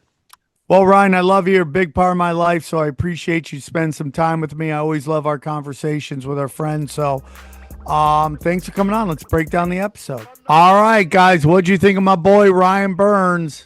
I don't know. I think I'm willing to risk a little bit of my health to go to Skinwalker Ranch. You got bad knees, dude. Can you run fast enough? I don't know. How many more holes in your brain can you stand? Yeah, I mean, dude, we're barely functioning here right now. After all the druggies, If it wasn't for the microdosing, we might be in trouble. Your brain is just one big hole as it is. But Johnny wants to go. I mean, he's got the brain for it. He's got the brain for it. I mean, when you hear that shit, how could you not be? Johnny, what if we show up with tinfoil hats on our head? Hey, some people say that. Really, I mean, that's how the tinfoil hat thing started. Yeah, let's go to let's go to Skinwalker with little tinfoil hat helmets, like space helmets, and we'll just walk around and look at stuff. We'll just put it inside of our baseball hats. Nobody will notice. We all wear baseball hats. I wish I would ask Ryan when he saw the one-eyed wolf, did he just sit there? Like, I wouldn't know what to do, because if you hit in reverse, does it chase you? I don't know. Dude. Or do you just sit there and shit your pants? Oh, remember on Broken Sim, we had that girl call that time and said they got chased by something like that? Remember that? And she said then they drove in their car away from it, and it was like keeping up with them. So yeah, I don't know what to do. I heard when I chase the one-eyed wolf, it's something completely different. What are you talking about? Vagina? No. Sam. Okay. A hairy vagina, one-eyed wolf. Johnny's getting that 80s bush. That's how he goes. That's his paranormal hunting. You don't know. You can't. That's to explain it is crude. Boys, no, we love when magicians tell us how to do their magic. Like working blue, you break down your joke right there. We really love it. It'd be great. I don't know, dude. That stuff scares me. I do want to go buy property out there, though. I do want to own a little piece, hang out in the van, just a big. So when I went out in the van, yeah, come on, dude. You're not hanging out in the van, dude. My dream is to eventually just travel around in an RV. with nowhere to take a dump. Well, that's your why you number go. one You worry. shit in the RV, dude. You're not What, supposed like to the shit in guy RV. that lives in your front yard? Hold on, you don't shit. Who said you're not supposed to shit Well, in you the said RV? a van. And I'm Okay. Yeah, I talking know, about a van. but I know, but Okay, don't. okay, I've been in RV a couple times. You don't really want to shit in RV. It's for emergencies. Like, Well, it that's starts what they to tell you smell. when it's not your RV that it's for emergency. Yeah, that's But- exactly. Actually, Oh. nobody wants your sloppy Mexican shit. Everyone's go outside in the They're woods. just gonna shit in the RV and then drive around with your shit in the RV for days. I mean, what's the point of having a I bathroom? mean, it's not in the middle of the floor, dude. It's in the. It I goes know down into a tank. there's a toilet know. there, you I idiot. don't know. I've been in one, and I don't know. Maybe there was too much shit, but it started to smell, and I was like, all right, that's not working out. You gotta flush. You gotta empty it out. I don't Yeah, know. I mean, Yeah. I would be pulling all the time, dropping deuces at gas stations, and that's a risk in itself. You ever been in a gas station bathroom? I have. It's like Saw. It's a horror film. The move is to go to the ones where the truckers. You'd think those would be filthy. They're not, dude. They keep them. They got showers and There's like, a lot of money in truck stops. They're Yes. very important. yes. Yeah, where the lizard lot's gonna take a shower, Johnny. Yeah, Johnny, where are they going to wash off your DNA? Well, all I I'll got tell you, the thing where I pointed at the street lamp was I was walking one night and I had just studied that thing. Like I had just done some reading about it. And I was like, all right, I'm going to point it.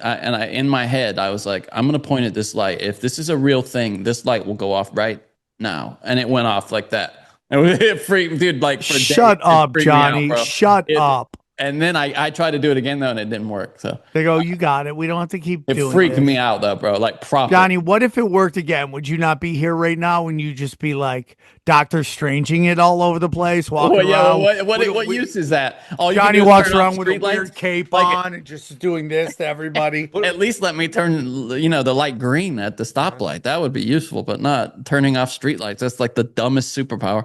Hey, real quick, guys, real quick, go to samtripoli.com. I mean, dude, dates. Yeah, we'll get back to street lamp talk in a second. No, but I want to talk about that silver thing. I mean, how crazy is that? But go to samtripoli.com. Everything's there. By the way, I don't watch porn, but I try to find picture of porn stars. Not naked, I put. All of a sudden it comes up. But this girl in the middle, I know Where's that?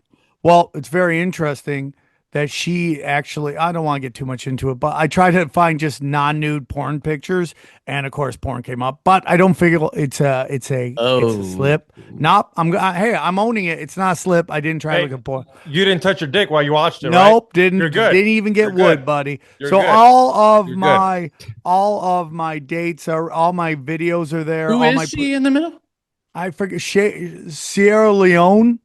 Oh, Sierra Leone. Sierra Leone, I believe is her name. But anyways, very Why interesting. would she call her? So why don't you call yourself Gaza Strip or something? Well, she's Indian. Crazy. She's Oh, really? Indian. Oh, that's okay. And here's what's crazy about her. She got murked in her own house. Isn't like, Sierra I Leone knew- in Africa though? I don't know. Look at Sunny Leone or something like that is her I'll name. look her Don't up look right it now. up. Don't look it up. Don't look it up. Yeah, Sierra That's Leone's in Sierra Leone's in All Africa. right, not bro. looking it up. Don't look it up. Sierra man. Leone's in West Africa. I don't want to look it up, but this is a very interesting story about her. She was she's an Indian porn star. They basically put a bounty on her head when she got really big in India, and then at one point they just loved her, and then she became like a Bollywood star, and then they found her in her house, basically unalived. Was it kind of like a Mia Khalifa when she wore the hijab and then people Wait, kind of what? wanted to kill her? She's dead? Yeah, she's dead. No, she's not. Sunny Leone. This says Sunny Leone is a Canadian American actress. And I must have gotten the wrong name, Johnny. I don't know if you want to I put mean, in. this is the woman in the picture, and that woman is alive, and she is Indian. Okay, Johnny. Now we're in a whole different show. What? You're just giving us porno disinfo here. I know Johnny was about to jerk off to a dead lady. Now she's not dead. Where did Sam go? Oh, she's not dead. You're right. I could have sworn the story was that she had passed. Wow. Okay. I thought she died. You can still Well, I'm jerk glad off. she's alive because I knew her back in the day. So I'm And happy you she's still alive. know her. Yeah. Okay, She's Johnny. alive. Thank you. Then you go, all my premium content is there. Dude, nothing but fire going on in the premium content Look here. at those thumbnails. Look at those thumbnails. Yeah, I'm not making them. I'm just stealing pictures off the internet. I make no illusions of that. I'm like, does this look like it? And I just post it. You know, 'cause you can just drop those into AI and say, "Hey, change this just a little bit," and it'll do it. And then I don't know how to do that with. Chat GPT, there's a little button. You upload the picture and say, "Hey, can you just alter this just a little bit?" And then Okay, Johnny, unlocking new potential. So I'll go. I'm putting up 3 a week all the time. 2 deep dives. If I can get an interview going, I'll do that. And then, of course, whatever this is, which is the greatest conversation on the internet. Cash Daddy's Patreon. Johnny, what do you think? Howie, yeah, it's been just running through the world of finance. Great couple of weeks. Destroyed it. Yep, he's just killing it, dude, and we're proud of that. Look at that thumbnail. Look at that thumbnail. That woman, that crazy woman from the Bureau of Labor Statistics. Yeah, I mean, Trump is such an enigma, dude. He's just such an enigma. He really, yeah, he's just nuts. But go check it out. Patreon.com/Cash Daddies. New T-shirts are coming out, guys. I have Wood Army coming out. If you're in the Wood Army, all right. And then I'm so excited. They're not up yet. They will be up very soon. I'm putting up Modern Day Prophets, me and my peanut butter hair. So that will be coming out soon too. And then a couple other ones I'm working on. So go check out tinfoilhattshirts.com. What else do we got, Johnny? Oh, and then all of our affiliates, dude. Like I said earlier, man, Harley Ray, Prometheus, and Brain Supreme is just fire, dude. Brain Supreme, if you love XG's questions, and they've been on point lately, it's the microdosing. So, yeah, that's crazy. Anyways, back to the show. Did you guys have anything you want to throw in there real quick? Go to Extreme Marks the Spot. I got a new vlog out there. Go check it out, please. Thank you. Extreme Marks the Spot on YouTube. And don't forget about Johnny real quick. Yeah, just find me on Twitter at Johnny Woodard. And Tinfoil Hat YouTube. Go check that out. Please. Oh, dude, we're up to 1.6 thousand. Look at that. We're rocking. Yeah, I mean, dude, it's growing. So we're thankful. Hopefully, we'll get up to where it used 10. to be. Let's get to 10. Let's get to 10 by the end of the year, people. Please. I would love to have 10,000 subscribers. Please join us. Help us. Help you. Help us. Help you. Back to the show. So, anyways, that cigar video really blew my mind because I remember that woman telling me that as that smoking hot PG&E chick was sitting next to me, with her fat rack, and she was I remember her. She did have a fat rack. They have the data on me. They know what I fall for. And she said that, and then you see that video. It's like kind of crazy, right? Yeah. I mean, that thing was weird, dude. It was metallic, clearly, but it wasn't solid. It was kind of like waving almost, like it was like kind of bent like that. Bizarre. If you're listening, you should go try to find the video so you can see it. It was nuts. And Ryan's great. Ryan is a great guy, hard worker. And he's just man, but the stuff he's seen is so nuts. I'm with his wife. Don't bring the kids to Skinwalker Ranch. I don't care how many times you tested it for radiation or whatever you're testing. Don't take the kids to Skinwalker Ranch. Yeah, the kids don't need to go until they're older. Yeah. Keep them at home. But it's like, I'm surprised there's not a TV show about something like Ryan. Just this kind of paranormal fixer. He has to go in and clean it up. Yeah. And then like a Ghostbusters meets the X-Men, X-Files type of thing. I'd watch that. Yeah. I'd watch that too, dude. I think that'd be fire. It's crazy, dude. The world's a lot more crazy than you think. And that's why you got to get out of the big city, dude. You got to get out of the big city. LA is for 20 and 30-year-olds. If you're in the 20s and 30s, it's amazing. Outside that, you got to get out of LA. You can enjoy in your 40s, but I'm telling you, dude, once you get past that, it's like I go to the Comedy Store. I did Story Wars. I didn't come in last place. I don't think the other two guys are just crushing. I just don't understand what Story Wars is. What is that? Basically, you tell them a story and they have to. It's a really good show. It's real really story? Fun. Yeah. So it's but like I made a mistake. Ari Shafir's unnamed storytelling show. No, not like that at all. It's basically I gave them a paragraph of story and they only need 2 lines. And They would put up a story, you read it, and then you have to guess whose story it is, and everyone's fighting Oh, with it's a each other. contest. Okay. Yeah, and Josh Potter crushed last night, and he won. Then Mayhem Miller, he wants to come on the show. I'm going to get him on the show. Yeah. Dude is a juggernaut, dude. Dude is a juggernaut. At this game? He's hilarious. He's a great comic. He's super fast, and he's just balls to the wall. Everybody killed. Luis J. Gomez crushes. Dude, Big J is easily one of the fastest dudes I've ever met in my life. You know, so I have to pick my points when I'm on a panel with that. It went well. I made a Jew joke early. Didn't go over well. We'll see how the reception to that is. No, I'm like, really nice. you drew a guy with a big nose. Which Jew is it on this panel? I go, oh, Big J. Silence. I'm like, okay, no jokes tonight. No jokes. I'm like, dude, I make fun of everybody. You know, it was dude, I make fun of everybody. I don't know if but there's a froid on me right now from the black comedy community right now. They're not That's very what we've happy. heard, huh? That's what the word on the street is. Not happy. Look at XG's like I've been hearing some shit. I was there. You decided to drop the N word, and then the guy after you don't even know his name. Yeah. That was the worst part. Who's the guy? And then you hear it's a black guy, and Sam's like, "Fuck." No, yeah, I talked about I'm Broken Sim. So that's the show. That's everything, guys. Anything else? Hit that like button, subscribe, and leave a review, please, guys. All right. Enjoy the highlights. Welcome back to the #1 podcast in the world. It's your boy XG, and we got a packed episode for you this week. We go over Hard Summer. We find out how many red flags I got for the T app. We go over Little Tate. She broke the internet. Her OnlyFans copped around about $1 million for all you creeps out there. And talking about creeps, we got little updates on the Jeffrey Epstein list.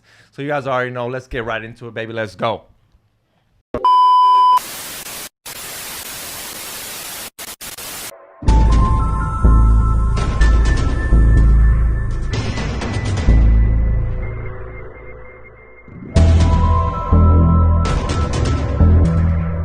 Good morning and welcome back to XG Marks the News. This is XG, and this weekend we saw tens, thousands, millions descend upon Los Angeles for one of this year's mostly anticipated music festivals, Hard Summer 2025.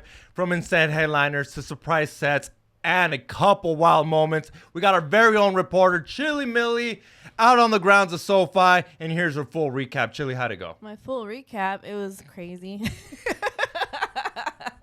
So much. There was fights. I got in a couple fights. I jumped the fence. You got in a couple fights? I got on stage with Dioro and Be Real. It was nuts. And I climbed the poles. Did you see the people climbing the poles? And you were all over the I news. was everywhere. The news was just of me. You're the reason there's going to be no more Hard Summer, baby. I know. It's going to be crazy. Then there was a shooting at the afters. Did you see that? Are we going to send it to I didn't go, but... Send it to the other reporter? Send it to... I forgot his name. Ryan? Ryan from the floor. From the actual shooting. From the afters, we got Ryan, guys. We got a crazy shooting. Play it. Street trying to flee the area. Investigators say around 11 p.m. they saw a possible armed individual go into a party. Officers did shut down that party, which had about 50 to 60 people in attendance. They say one person was detained for possession of a firearm. About 2 hours later, they came back to the same area for a shots fired radio call.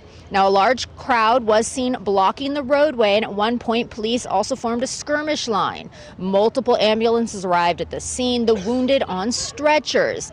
Gregory DeRiso's father spoke to us this morning, telling us how he heard about what happened. All right, guys. Now, for real, though. Enough of the funny business. Nah, that's sad. That sucks. Hard Summer, I mean, is what it sounds. It sounds like it was horrible. What I've been watching, I wasn't there. A lot of fights. Obviously, 2 people died, 6 people got shot, 8 people got shot, 2 people died, 6 people obviously got shot. One of them's in critical condition. At the afters, which supposedly I hear were on the street, it wasn't EDM afters. It was a hip hop afters, which I don't really believe that. I don't really think there's hip hop afters. It has to be because it's not like Hard's not an actual like festival. But there was a bunch of I didn't go to the afters. I went home. I fell asleep on the Uber home. I'm so tired.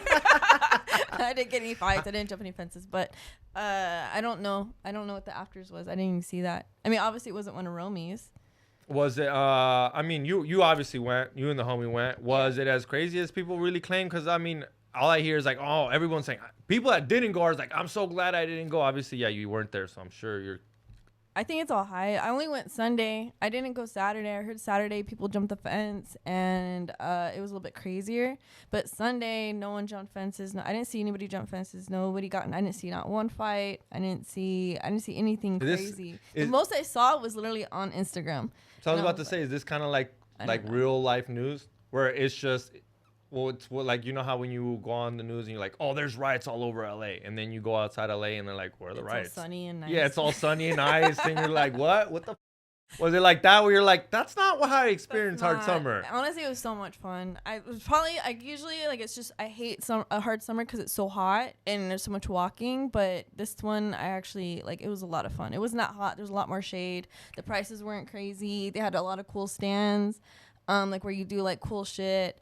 And then I saw the videos, but I mean, like some parts were crowded, like where you couldn't walk, but if you just go around for Dioro, so like when you go to, like the best 3 DJs were at the end, and then we went to try and go see like Dom. I don't know that. Costaflate or something like that. I don't know. It's not what it is at all.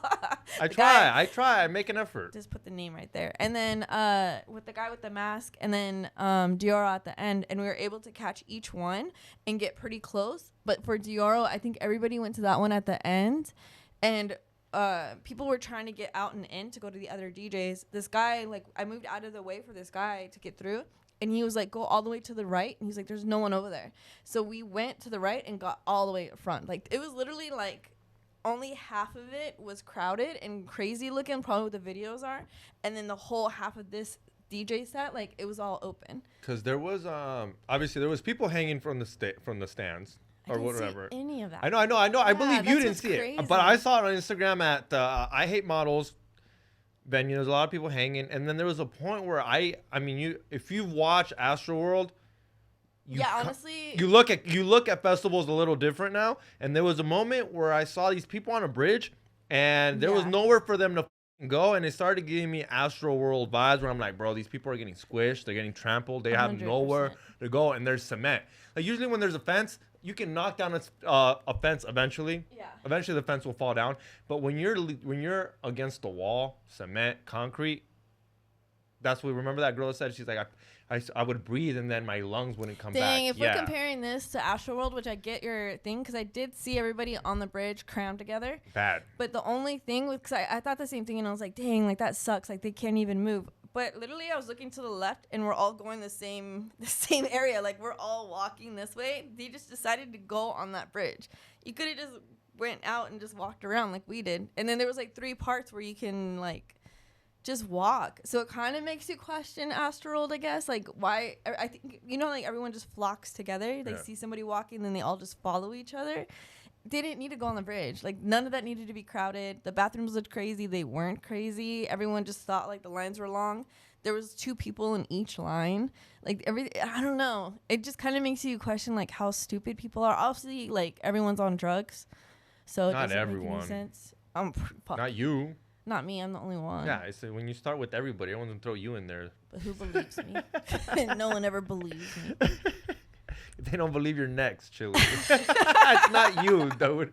It's they don't believe, or they do the asshole move that I was. I was like, so, like, when did you hit rock bottom, Chili? And you were like, fuck, never hit rock bottom, you piece of shit.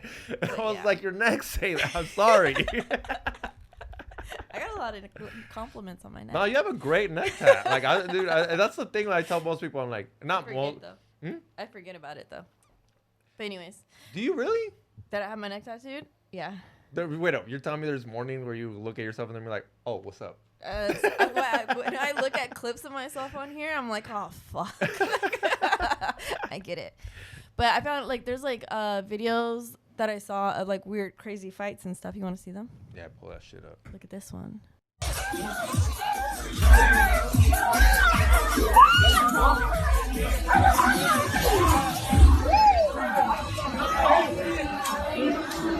All right.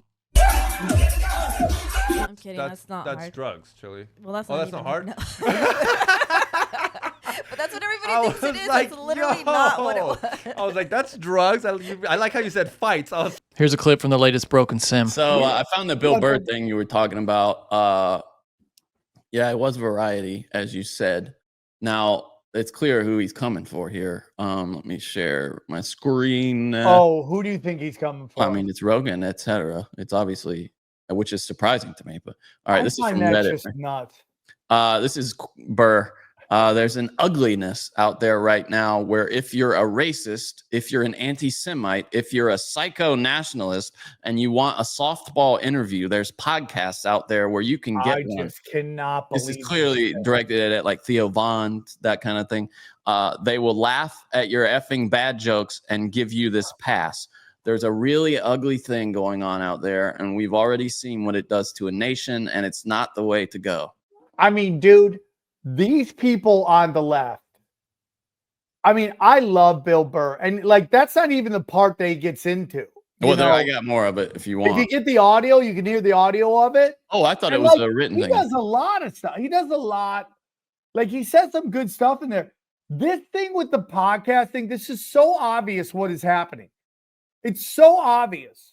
Like, okay, if you think that's directed at Joe Rogan, and you think that he's being used by Trump, why did he invite Kamala Harris on to come under the exact same rules? I don't understand this thing. I just don't understand it. Like there are female progressive comedians who were on Hillary Clinton's Apple TV show. This is a woman who illegally assassinated Muammar Gaddafi and has caused illegal slave trades in modern day. All right. This is a woman right now that's coming out that she illegally wiretapped a sitting president. This is worse than Watergate. Like, what is everybody talking about here? These arguments are in bubbles. Then ran interference for another president who illegally murdered people for a decade almost. It's just crazy to me. Like, listen, guys, I know you guys think I'm some kind of conservative. I am not. I'm on nobody's team. Ronan, dog. I'm not on both sides, so I can see what both sides are doing. This isn't a delusion that the left has come up with, that somehow these right people did something that the left has been doing for 20 years. That's why nobody watches their stuff. That's why these brands are dead. The Daily Show, the Saturday Night Live, all these new news networks. That's why they're dead, because they played partisan politics and hid the truth from everybody, doing softball interviews. Like this notion that it's only because Donald Trump got in, and it's the notion that somehow Joe Rogan, Andrew Schultz, and Theo Von got Joe Rogan elected. Do you understand how ridiculous that is? This is a woman who was such a bad candidate. They had to rig the Democratic primary and not allow anyone to run against her. Like, what are we talking about here? What are we talking about? Here's the I couldn't find. I don't think there's. I couldn't find audio. No, I heard the audio the other day. Oh wait, okay. It's on Vulture originally. All right, hold on. Oh, it's all right. Anyway, I'll read the quotes. I couldn't find it on X anyway. Are you seeing this right here? What I'm looking at? Yes. Oh yeah, here it is. Yeah, that's it. Wait, that was it back there? Yeah. This? Yeah, that was part of it, but God, I listened to it. It's like you don't realize how much passion he has when he's talking about this. You know? Can you hear that? Yeah.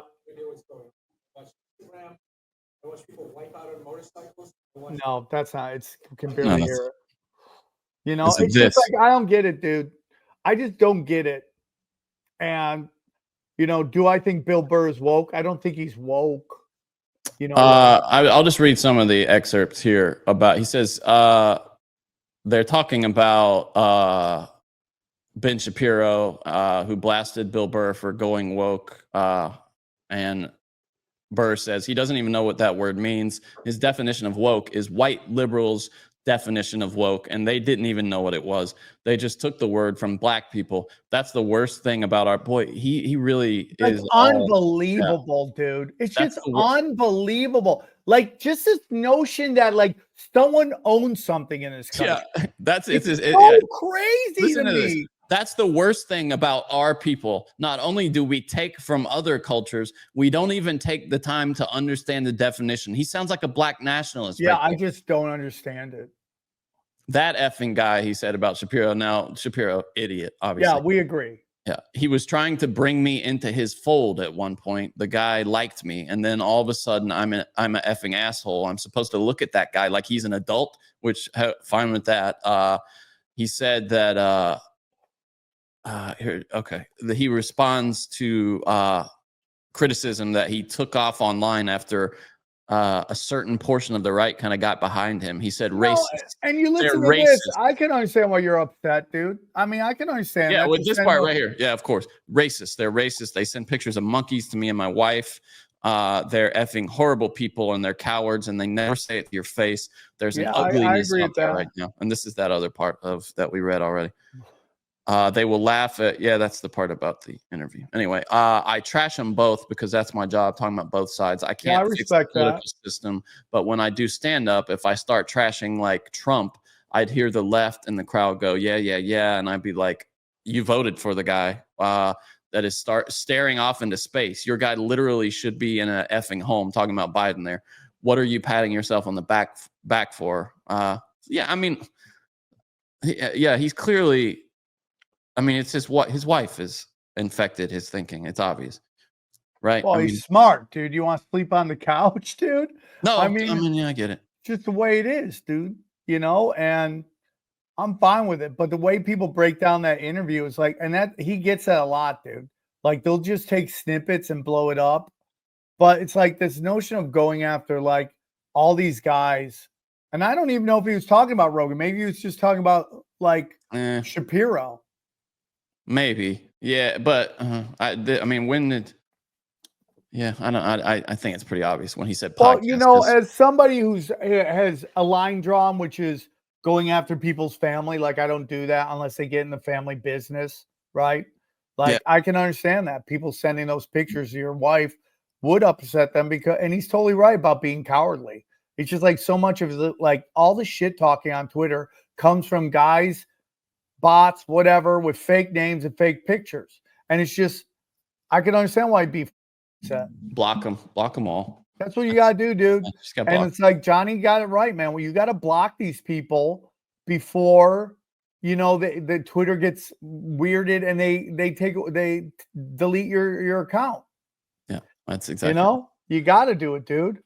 You sent me this story right before we recorded here. So Matt Rife, I guess, has a death wish. Bro, this is the weirdest story, dude. It really is. So we just had that story last week or 2 weeks ago about the occult researcher who died after handling the Annabelle doll. Well, comedian Matt Rife has purchased the famous occult museum home to the Annabelle doll. It's all his now. This is from E! News. Matt Rife is taking his crowd work to a new dimension. Boy, that's really clever. Indeed, the comedian revealed that he purchased the Connecticut home of Ed and Lorraine Warren, which has been the inspiration for multiple famous horror films. We know about all of those. And with that purchase came the responsibility of being the legal guardian for at least the next 5 years of the entire haunted collection, including the Annabelle doll. Bro, it's just dark arts, bro. And I love Matt Rife. You know, every time I've had a conversation with him, he's been a nice dude. Yeah. But man, when you literally say I just bought an occult museum. Yes, it's why. Why did you do that? Sorry, I'm plugging in this fan. So. I mean, there's things I you know, I don't want to get too deep in. Like, I just, you know me, dude. I don't like to go after comics. Well, no, but there have been a lot of questions about his rise, right? Like, well, you know, I heard him making a joke to somebody about how he sold his soul. I told you that a long time ago, right? You remember that? Yep.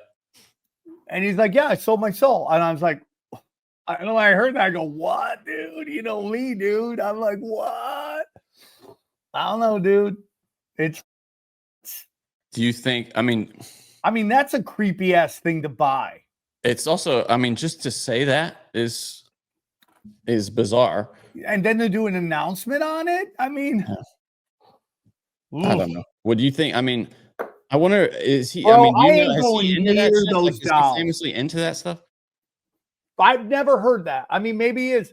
I mean, he had a travel show where he did with some guys on his podcast. I don't know what his show was before, but dog, who hears about a guy dying and then be like, I want to buy that? Maybe that's the best time to buy it. You know, everybody's afraid. You get in low, bro. Like the Palisades, get in low, buy low. Oh yeah, dude. Hey, dude. Hey, you get a call from your real estate guy. Listen, listen. We have a golden opportunity here.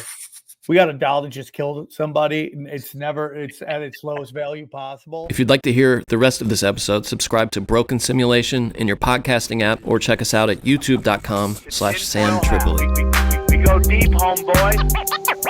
Aaron, open your mind. Drink from the fountain of knowledge. There's lizard people everywhere. That's some interdimensional shit. Wake up, Aaron.